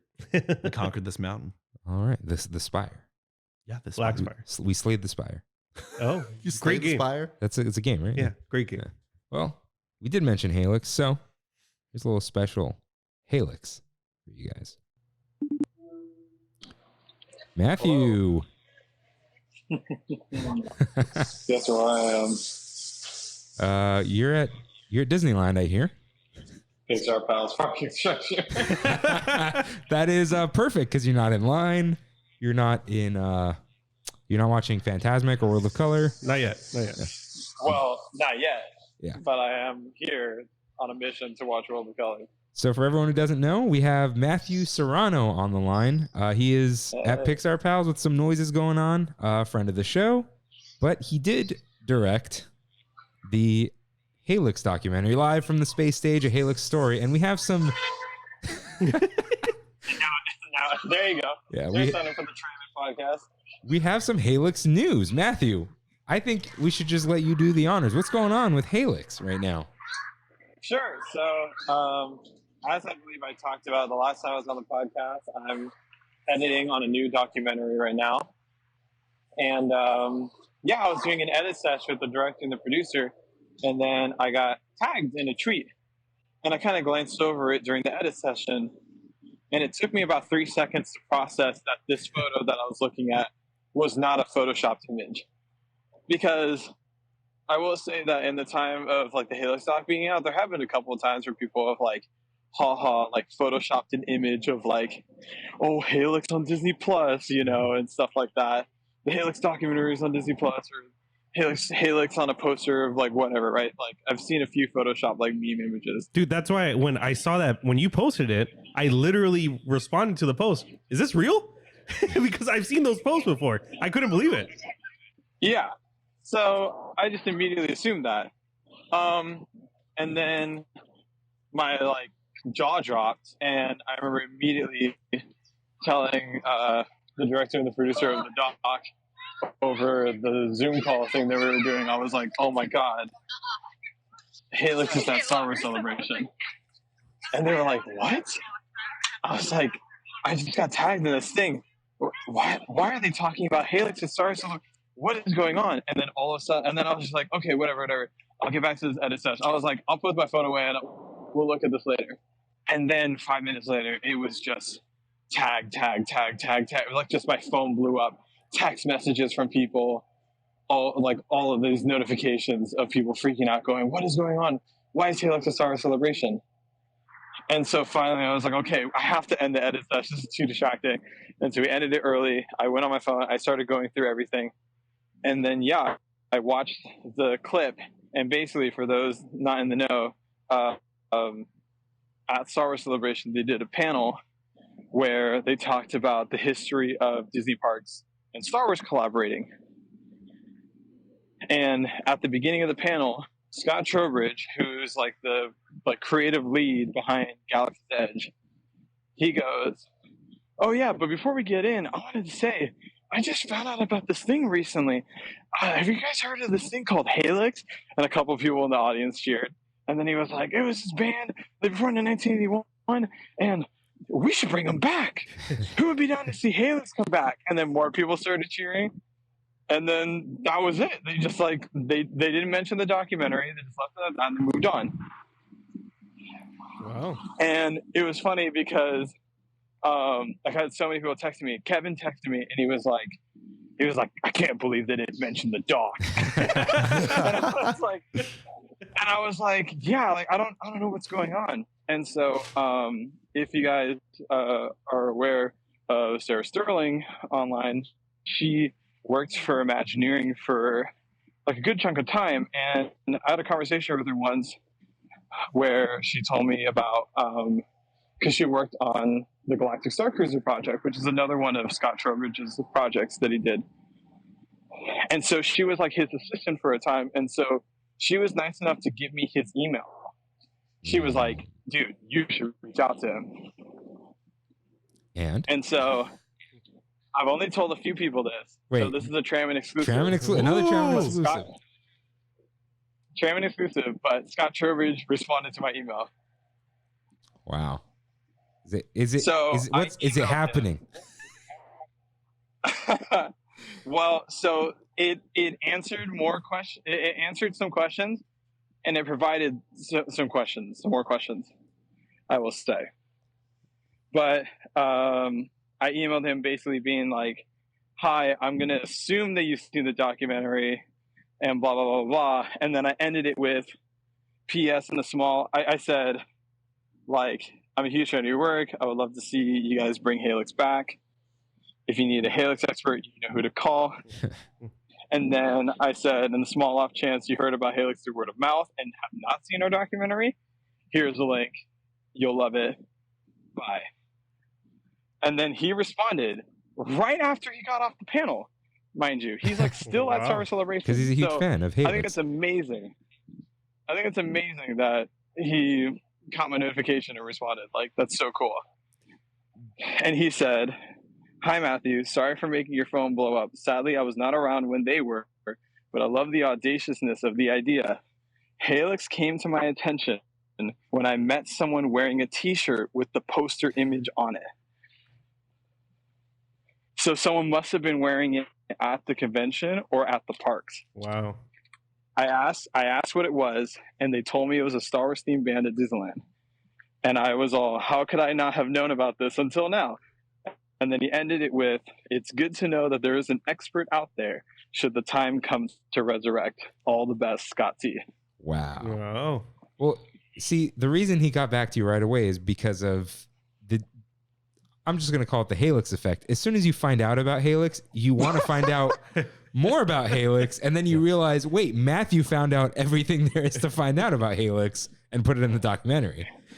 And that's where it ends. So that's something that, right, that's something that like I tried to heavily imply in my original email, and I sent one more follow-up email that he never responded, where I was like, you know about it because that person knows.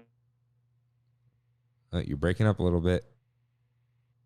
Like, I'm like the patient zero of Halyx. Like, it all comes down to me and Kevin, and in very rare cases, Scott at Podcast The Ride.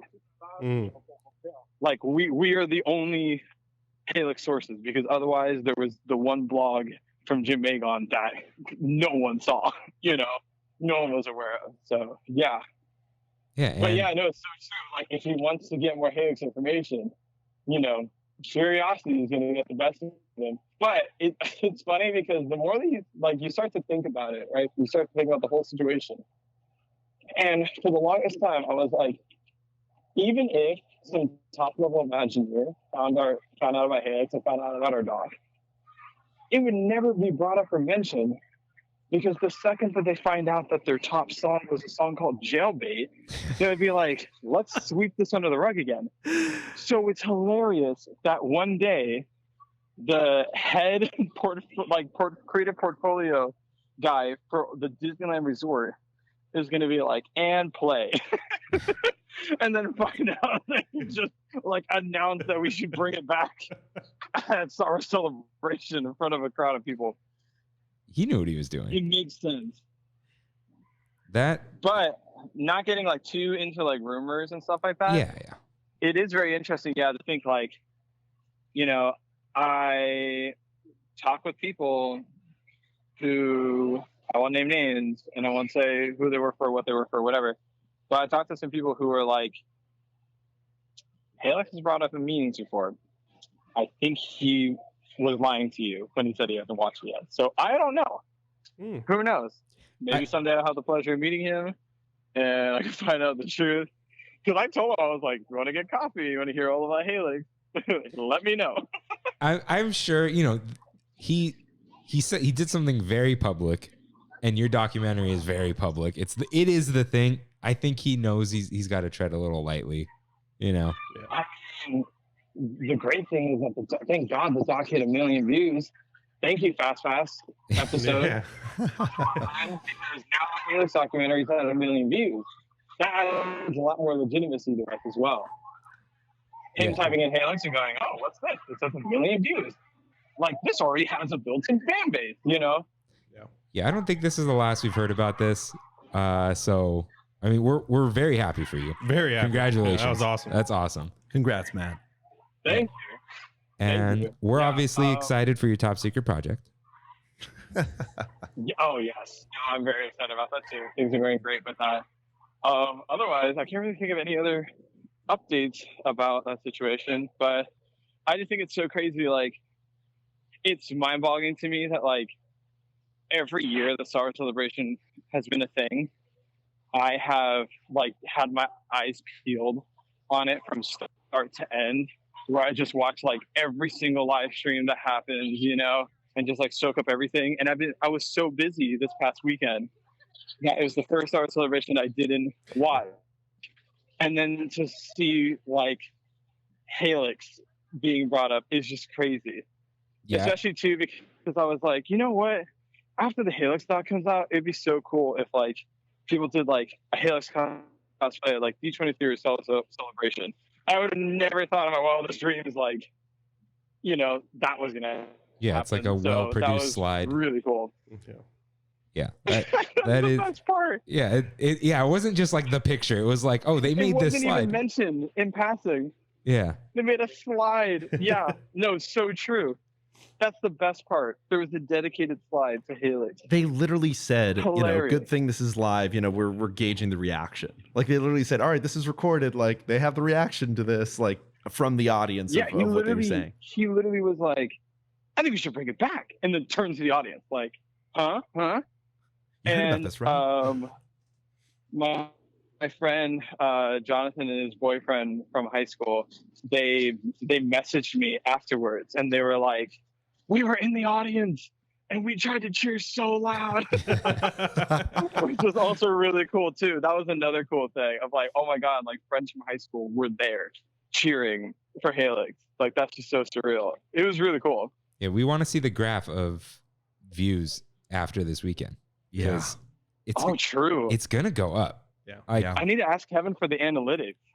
Yeah, because even if there's gonna be a bump, there has to be, because people are gonna look it up, and that is the 1 million view hour and a half feature about. Because let me tell you, people were confused.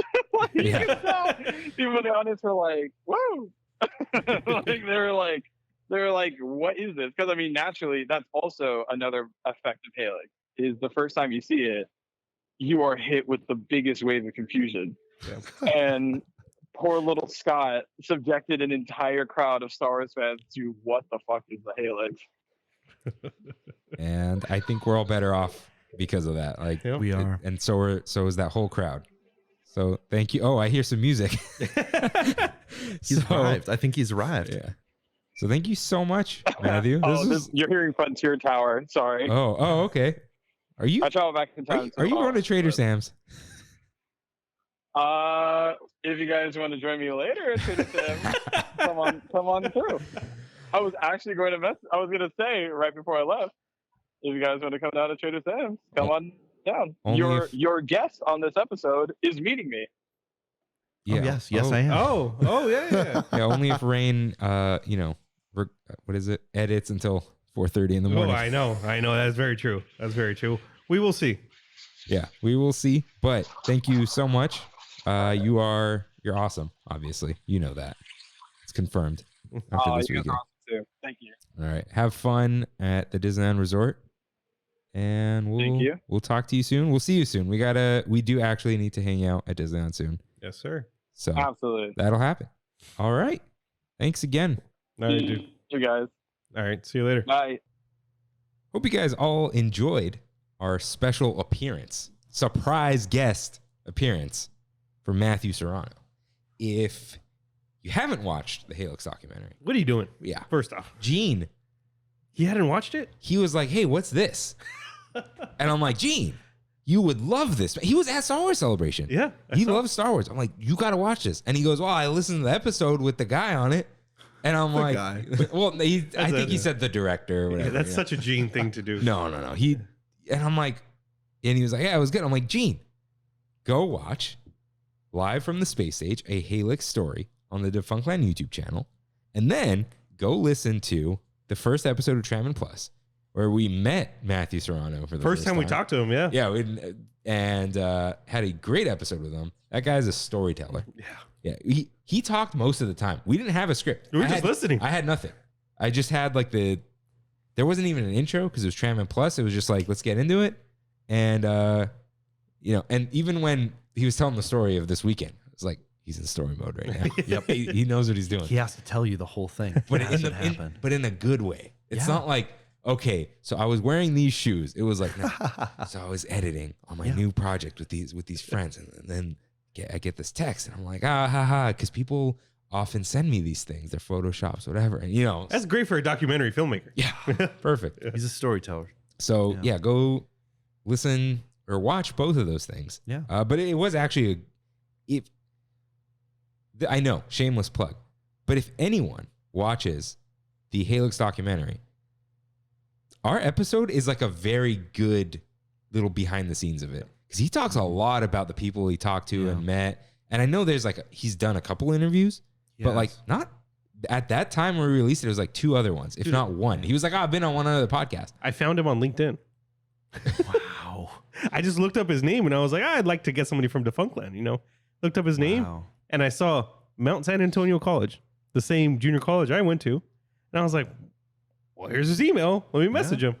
There you go. Yeah. So he's a great guy. He is. He really is. So definitely go watch both of those things. And then look, when you go watch the documentary, you're going to want to do anything you possibly can to learn more about Halyx. You'll listen to Trammin Plus without even thinking about it. So yes, thank you again. Now it is time for oh, wait, I almost did. Because it's been different. Come on. It's time for We Have It So Good, in which, for now, members of the Tram fam write in with what they miss and appreciate about Disneyland or about their recent trips. We need to still rewrite that subtitle. But Reyes was supposed to write this in last week, he said. A couple Sundays ago, I planned a trip to celebrate my sister's graduation from USC. We both knew we were staying the majority of the day for World of Color, so we got there a little after rope drop. Eased into the day by going on Space Mountain and Matterhorn. Wasn't too busy at first, which surprised us both. Made sure to get on rides before our Oga's reservation for noon, where things went a little sideways. To make a long story short, we were sat with a family and shared a table, like most reservations at Oga's go. There was an older lady at the table who proceeded to let the cast member know that she was at high risk and didn't know that other people were allowed to sit at the table. Things started getting tense due to the fact that we were sitting there. They refused to finish their drinks and food. It was a little ridiculous. Felt a little bad for my sister because I knew she was looking forward to her outer rim. We were only going to get one drink since we also had the Magic Key Terrace, but that all changed after that. I assume they got more drinks. So before going over to DCA, we had a nice lunch at Ballast Point. Went on Guardians, Spider-Man Single Rider, and Credit Coaster before dinner and World of Color. Other than Oga's, we had a wonderful time, and World of Color was a great way to cap off the day. We had a good spot. Good to hear. I don't want to bag on people too much, but I have two things. Either if you're high risk, I don't know if what does that mean? High risk is like you can get sick easily and then bad things happen. Okay. I don't know if going to Disneyland and the cantinas. I don't want to judge what people do and their decision, but it's real tight in there, man. Sure, maybe they didn't know about the sitting thing, but if you're, I don't want to say this person's not being truthful. Yeah. But did they just not want someone to sit at the table? Because if you're high risk, you're not going to Oga's. You're not going to Disneyland. Yeah, or you are with an N95. Yeah, N95 because I'm used to the KN95 now. And you're going on rides and stuff, but you're not eating indoors and these tight things. I don't know. But yeah, if you're high risk, it might never be the time, right? Yeah. But this is I don't know. It's called Oga's Cantina. It's a bar. Yeah. A bar is just things are going on at the bar, you know? So I do wish those people the best, but I'm glad they had a good time. Magic Key Terrace, man. It was great. I love it. Good stuff. I still haven't been to the new version. There's a new version? No, they remodeled it. So they remodeled it to now make it the official, it's like Club 33 for key holders. Got it. That's kind of their whole pitch for it. It's like a DVC lounge in Orlando. Yeah. But it's actually quite nice, and it's fairly easy to get into, actually. I think you've been to it without realizing it. Probably. Yeah. Probably. The original version was DCA 1.0 themed, which they've kept all the beverage themes and everything like that. Yeah. They actually used to play the Sunshine Plaza Loop. And then they stopped doing that. And ever since, every time Matt and I have gone, it's like, when are they going to play this again? Huh? Yeah, I want they need to add the Oregon version of California Girls to Instagram so I can use it on all their DCA stories. That's a good treat. So I'm excited for this one because we have listeners all over the age spectrum and gender spectrum. but we don't get like these very specific ones. Right. I mean, probably because of the age, but Eduardo wrote in about his grad night trip. First of all, Congratulations. Congrats. You graduated. You are out in the real world. Good luck to you. May the spires keep you. Yeah. There it is. Hey, Trammin. Grad night on Saturday was amazing. I finally got a chance to try a Ronto wrap, got a cold brew black calf, and most importantly, I finally rode Rise of the Resistance, which was awesome. The day was magical and fun. Now at night, the nightmares came out. The number I was hearing from people was 15 schools. I don't know if that's true or not, but all 15 schools were called to leave at 1:30 a.m. All of us were shoved in like sardines in the bus plaza. A few people got hurt. One person fainted and another broke their arm because no one was waiting in line for buses and everyone was just pushing themselves up to the front. Ambulances and police showed up. But all the kids who shoved their way up to the front just got on a bus and headed to Toy Story. Oh my God. My group had to wait 2+ hours while being screamed at by fed up employees. Understandably, probably, but after 2 hours of waiting, we were told we had to walk to Toy Story like zombies at 3 a.m. We were supposed to arrive at my school in Pasadena at 3:45 a.m. We arrived at 5. It was a very fun day and a very chaotic night. I'm still happy I went, and I'm glad that I had my grad night at Disneyland. I remember when I was little, I had to leave the parks earlier due to grad night, and I'm happy that I now get to be the reason little kids leave the park early. So I don't often write a discussion question. Yeah. I don't think I ever have, but I have today. Eduardo, no one leaves early anymore. Should grad night go back to pre-2012 and be after hours only? Because we graduated 2011, and that was Disneyland's closed. The buses show up. Yeah. You get frisked, and then you go in until 6 a.m. But the buses would park in, what is that, the old Pinocchio lot? Next to Mickey and Friends. And Right, then, yeah, And 'cause then it we was- were frisked at the tram loading station. And then we had to walk the tram route. Oh, I think the bus. No. The bus dropped us off at the bus plaza. Did it? Yes, and I think they got called back or something. Oh, okay. But they all got called at the same time because I remember we left early. Yeah. But anyways, yeah, we used to go till 6 a.m. And then the next year, my cousin went. And the school he was at, they're not loaded or anything. Mm-hmm. So this was, I assumed at that point, like, this is just what the tickets are like. They got an all-day ticket to Disneyland. Wow. But back then, and up until a few years ago, if not even like 2019, because I remember he chaperoned once because he was a teacher. And I hung out with him until it closed. They would let kids go to Disneyland all day. Disneyland would close at the official start of grad night. And on top of that, the party was only in DCA.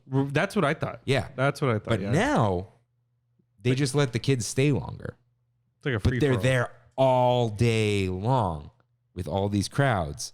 And I heard, but again, rumors are rumors, that they overbooked this whole thing, which I would assume is due to things are still not back to normal. A lot of rides are still closed. They still don't have enough cast members. Yeah. That's definitely been clear. They're doing job fairs now instead of, 3-round interviews and all this stuff with, like, do they even? We'll give you $1,500 to work with us. Yeah. We're paying you to get a job. Yeah. And so We're paying you so we can pay you some more. yeah, kind of like the standby times when they're like, we're just putting this because when it used to go out this far, that's what it meant. But who the hell actually knows? So could have been that. But a lot of these Eduardo seems like him and his friends are great. They waited till 2 a.m. They weren't pushing. Cordial. Yeah. And I'm sure probably a majority of the kids are like that. The problem is there are many troublemakers, and troublemakers make a lot of trouble. Oh, yeah. And I heard there's tons of line cutting. Kimmy saw some videos. I said something like that, like, oh, Kimmy told me about this. And they go, yeah, it happened to us. We're in line for, I don't know what it was. And then like 12 kids just like, and then like unless there's like altercations and stuff, cast members can't really chase after like line cutters. Usually, like when someone starts yelling, then they're like, okay, now people are gonna start fighting. We gotta like, hey, Like that fight at Fantasmic. there was a fight at Fantasmic. Again, it was a family. I was shocked that those cast members got involved. Me too. Because they they're got told physical. not to get involved. Not like, but I heard one of them got hit.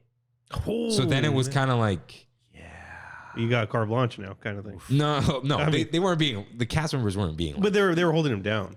Yeah, because now it's like, okay, now everyone's involved. It's like it's serious, you Yeah. know. But Yeah. yeah, lots going on. With the grad nights too, it's the students are able to be in Disneyland. It's like a park hopper.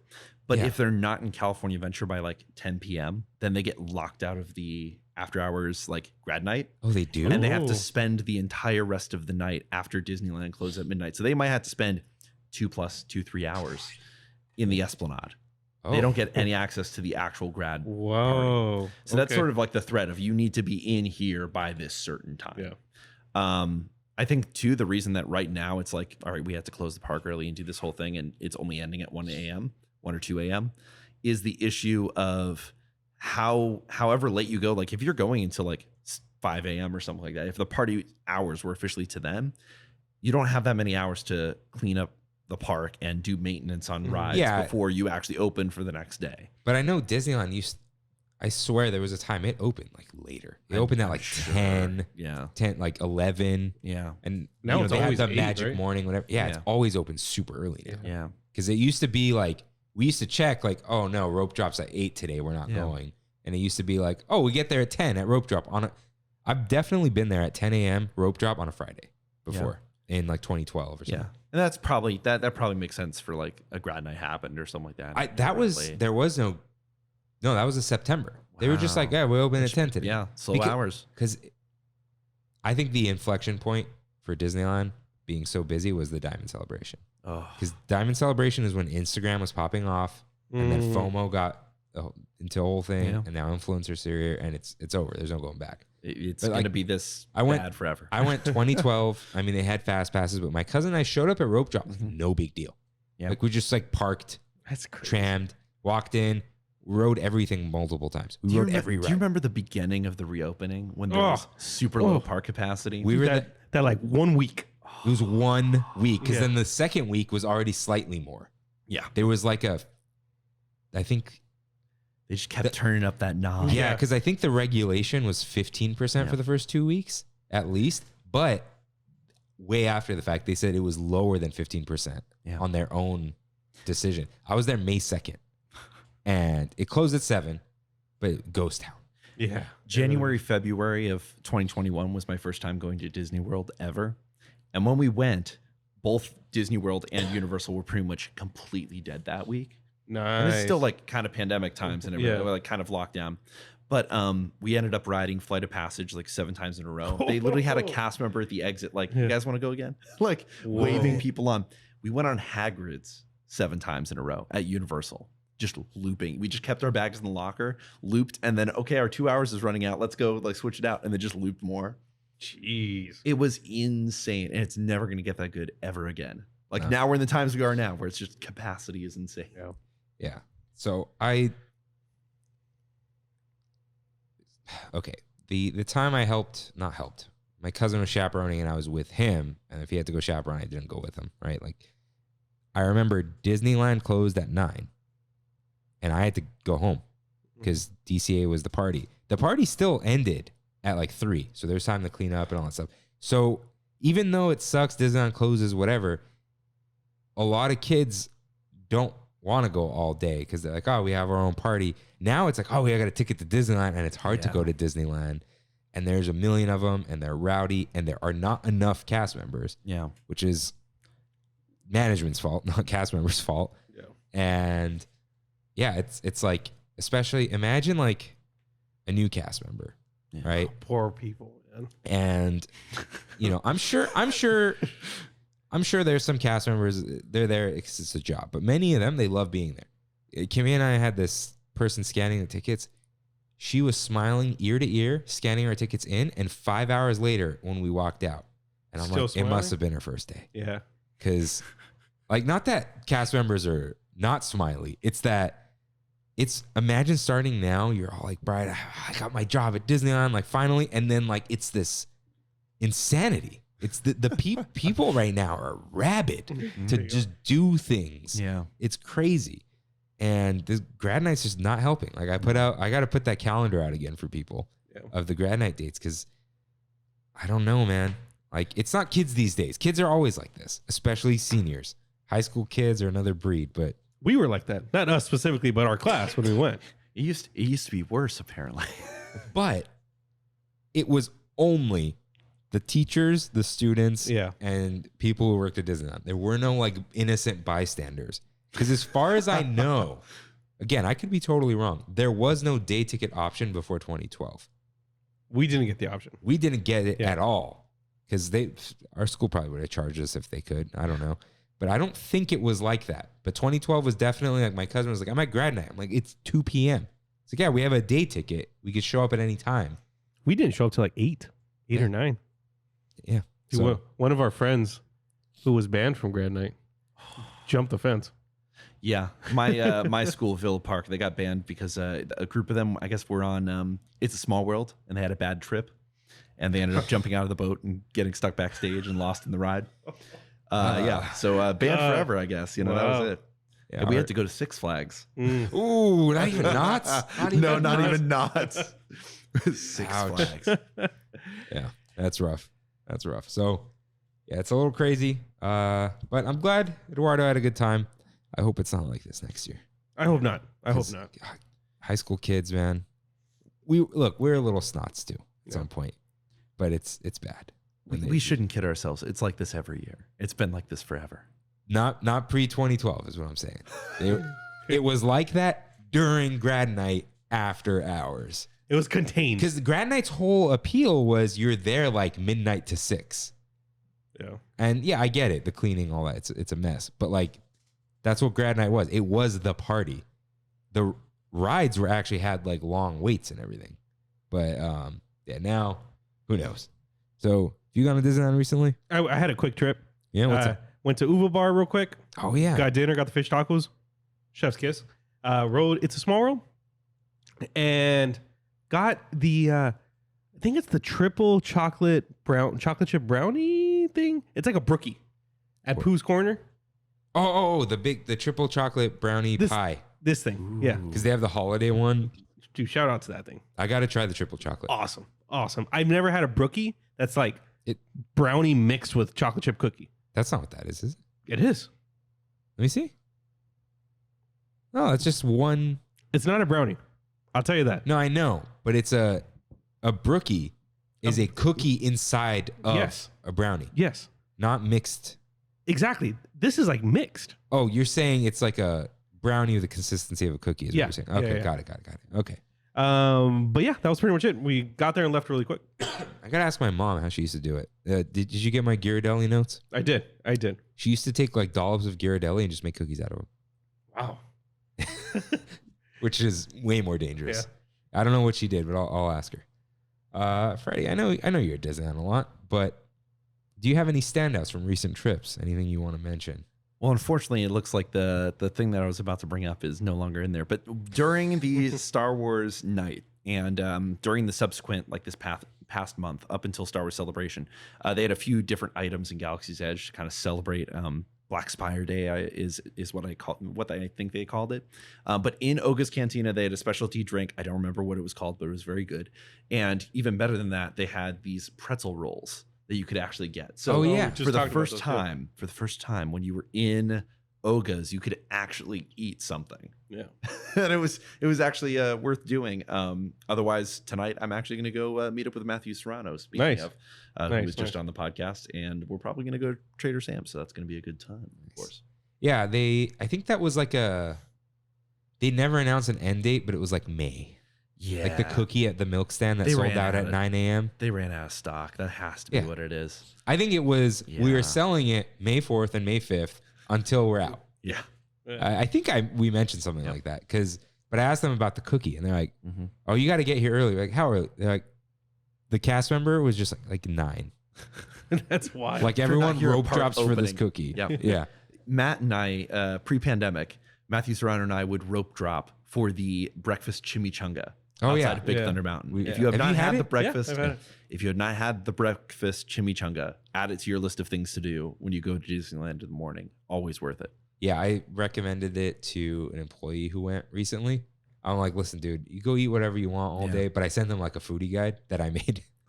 Like I texted him like, here's a picture, here's where to get it, because he knows Disneyland. But like, if I tell him ship to shore marketplace, I don't know what you're talking about. And he was like, I'm like, it's not big enough to share. No. And so he bought 2, and his wife only ate like half, and he's like, yeah, 1.5. Yeah, that thing, another level. Although I think it used to have more in it. It did. I mean, everything. Everything.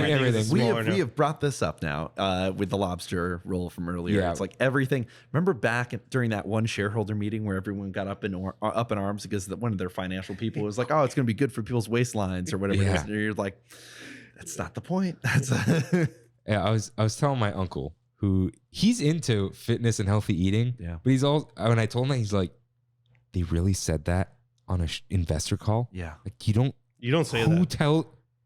who trained them? Like you don't say that. That just sounds terrible.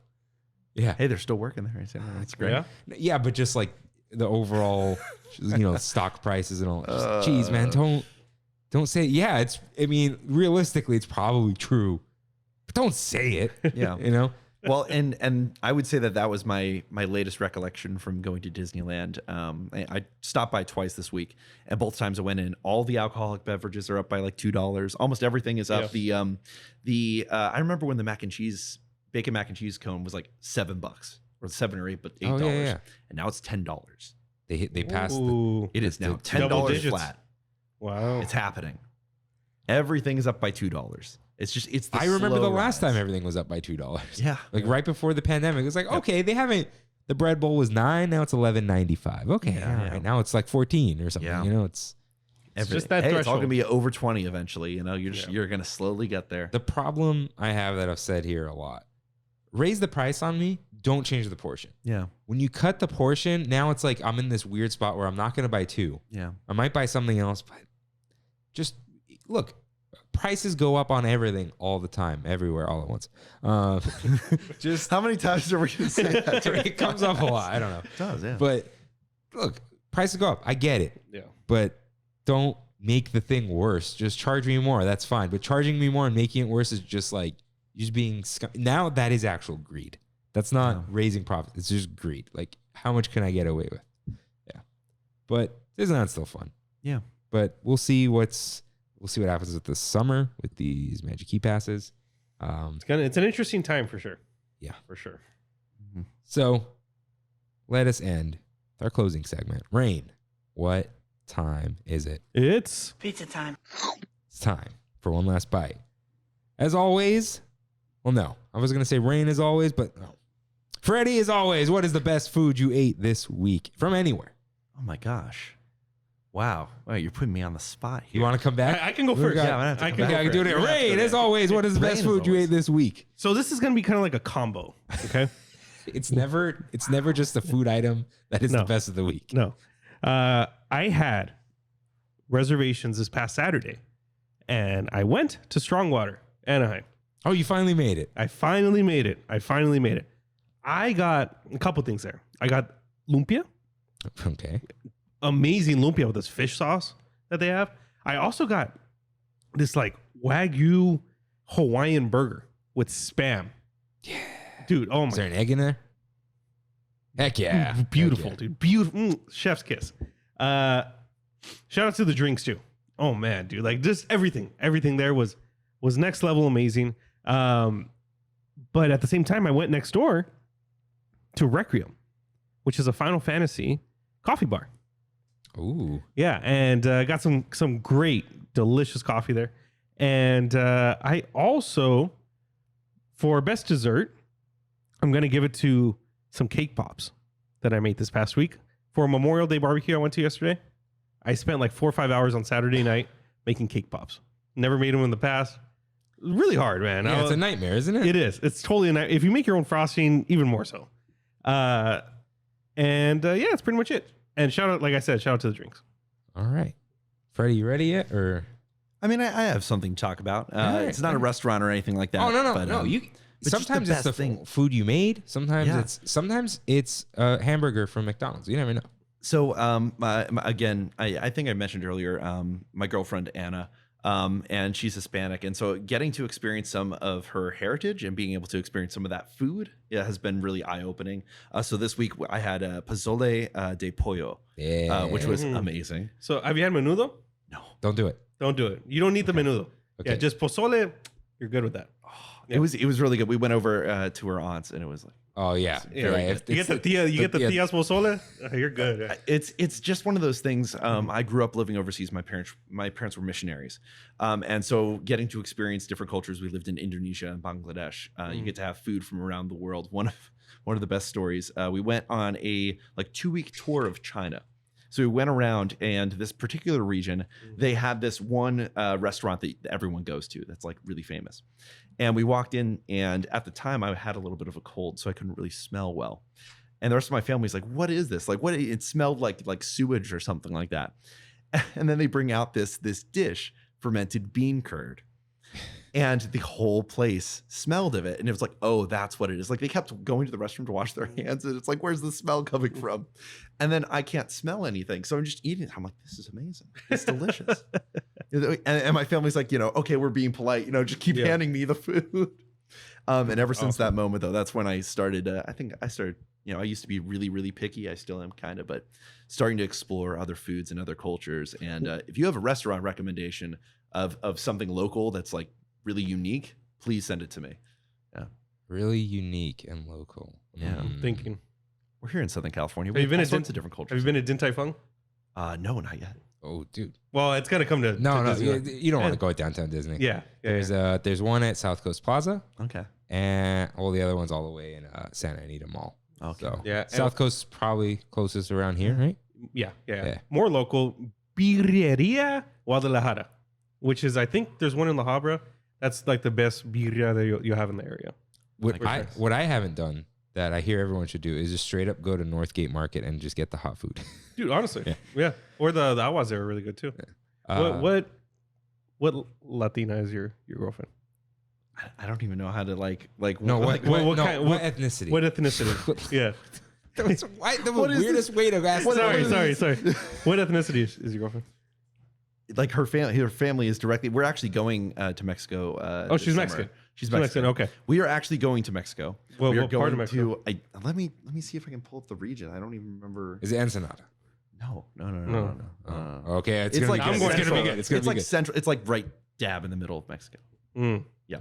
I need to remember this region. Michoacan, Zacatecas. Zacatecas. Yeah. Zacatecas. Yes. All right. So there we go. We got there eventually, but we're going there, and her family keeps hyping it up, and I'm super excited. And I was like, I'm gonna love this. Where did I and just she's go? like, you got to pull me back. Zacatecas is like a village, right? Fine. No, It's a village area. Yeah, but the place in Mexico I just went to was in Zacatecas. Yeah.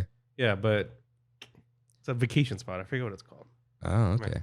So definitely, if you had albondigas yet, ooh, dude, gotta have it's some a soup albondigas. with meatballs, but there's like rice in it. Yeah. It's good stuff. But the king of all Mexican food, in my opinion, mole.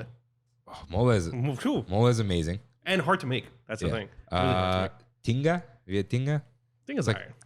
Tinga's good. alright. It's a tostada with a little bit of beans and shredded adobo chicken. Yeah. And then you put like lettuce, cotija, and all that stuff. on top. Tamales. My girlfriend's gonna listen to this and just be so upset with me. It's gonna be great. No, dude. No.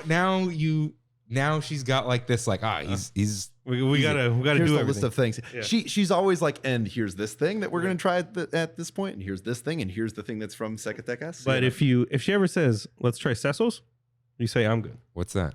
Brains. I would try brains. Dude. Isn't brains just Or cabeza? monkey yeah. brains. Oh, buche. Buche and sesos? No. Cabeza is like the fat around the head. Sesos is straight up brain. Right. I've had buche. It's not good. It's a digestive tract, right? Yeah.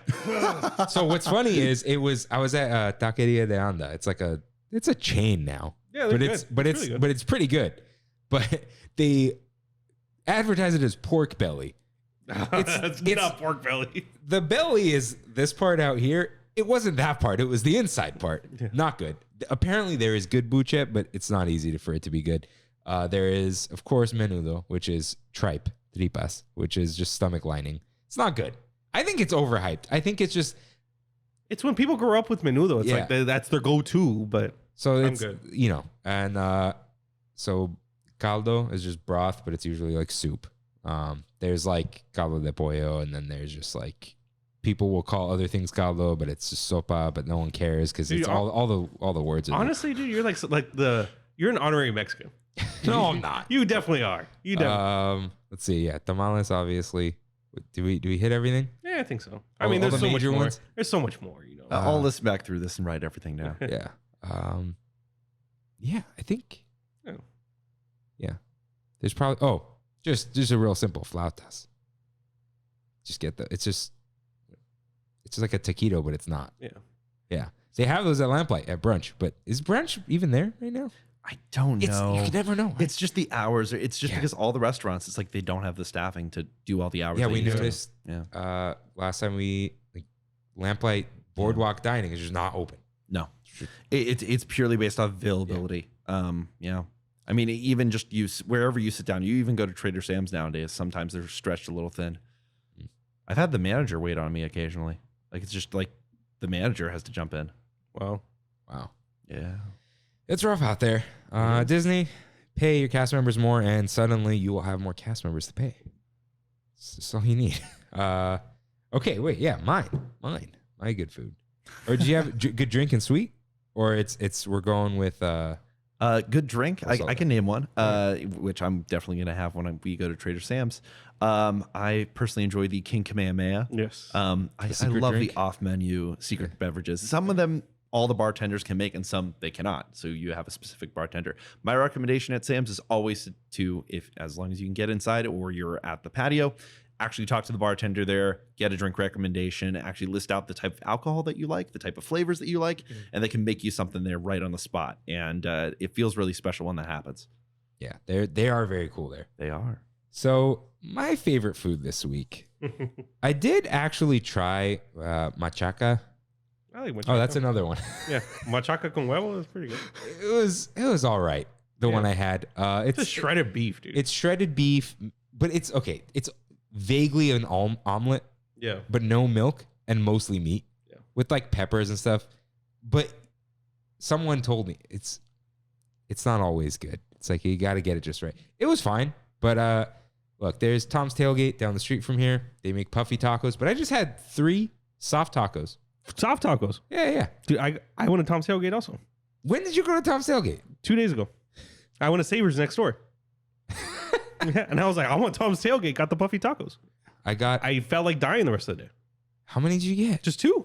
But dude, those things are... Okay, they're hit or miss. Sometimes they're really small. I don't know. No, not these. Yeah. I just got carne asada with cilantro. And their carne asada is like so marinated that it's like wet. I didn't even put anything on it. It's delicious.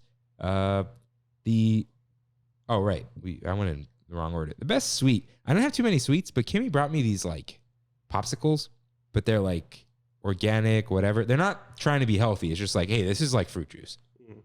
Best sweet. I had like each one multiple times. Nice. I shouldn't have.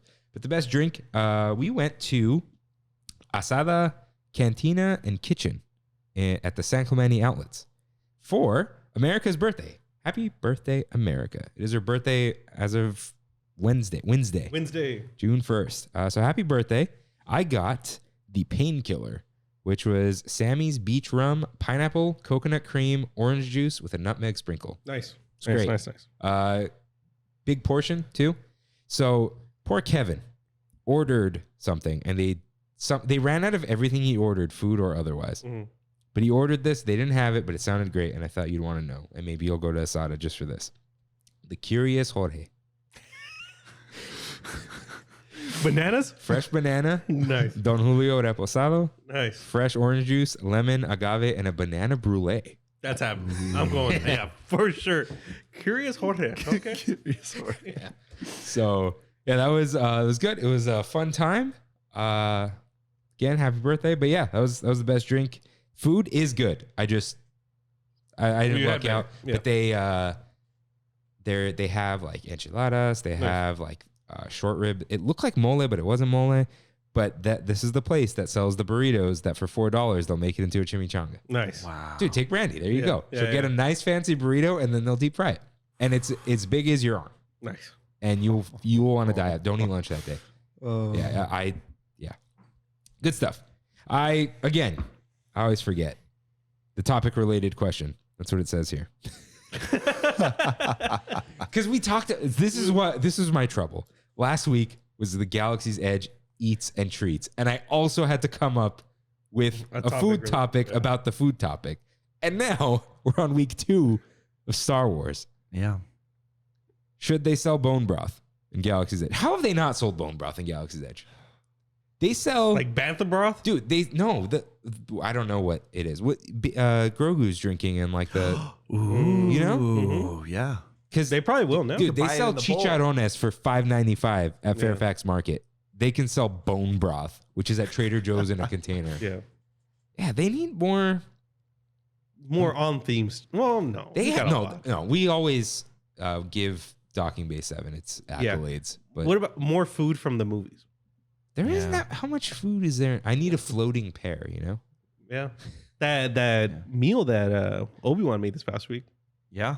Oh, it reminded me of Rey and the bread. With the bread, yeah. Yeah, where it just like forms how itself, how have they not done something that looks like that? Yeah. Yeah, they could do stuff like that. It'd be nice. I did have one more thing I was going to point out, like a food thing they do. Obi-Wan bone broth. I don't know. Okay. Just give me pork on a stick, please. Just give me pork on a stick. Yeah, how have they not? And that's they like had in the those timeline. They had the little like chicken legs that you could get during Star Wars nights. That's right. And I was like, I'm like, I need to find Chewie. I need to like, hey, pork on a stick. It's delicious, man. At least they stopped selling the jerky. Did you ever have that? No. They had jerky at Ronto Roasters. At one look, I was like, nah. It was refrigerated. It was not good. And my cousin got 2. He bought 2. Wow. Okay. So that is all we have for this week. Freddie, thank you for coming on the show. Thank you. Do you have any final thoughts? I just think that Star Wars Celebration was a really good time. I was surprised with how wonderful in terms of just a general experience it was. Like, even if you were just a casual Star Wars fan, you would get a lot out of it. Nice. So next time it comes to Anaheim, don't miss out. Actually go. Yeah, for sure. Normally they live stream everything. Like when the one that's going to be in the UK, I assume they'll have a lot more live streamed content. But you know, there are things that if you aren't in that room, you will miss. And it's really worth being there for everything. So it was a really good time. If you want to reach me, you can reach me at Helmsman Freddy on all social media sites. I used to do a podcast called Imagine Tomorrow. Getting back into podcasting is a little bit tricky in terms of timing and everything like that. Maybe I'll get there. We'll see. It is tough because it's like, oh, I'm free Tuesday. I'm like, we just Tuesday we record. Yeah. If you don't, you just have to. Yeah.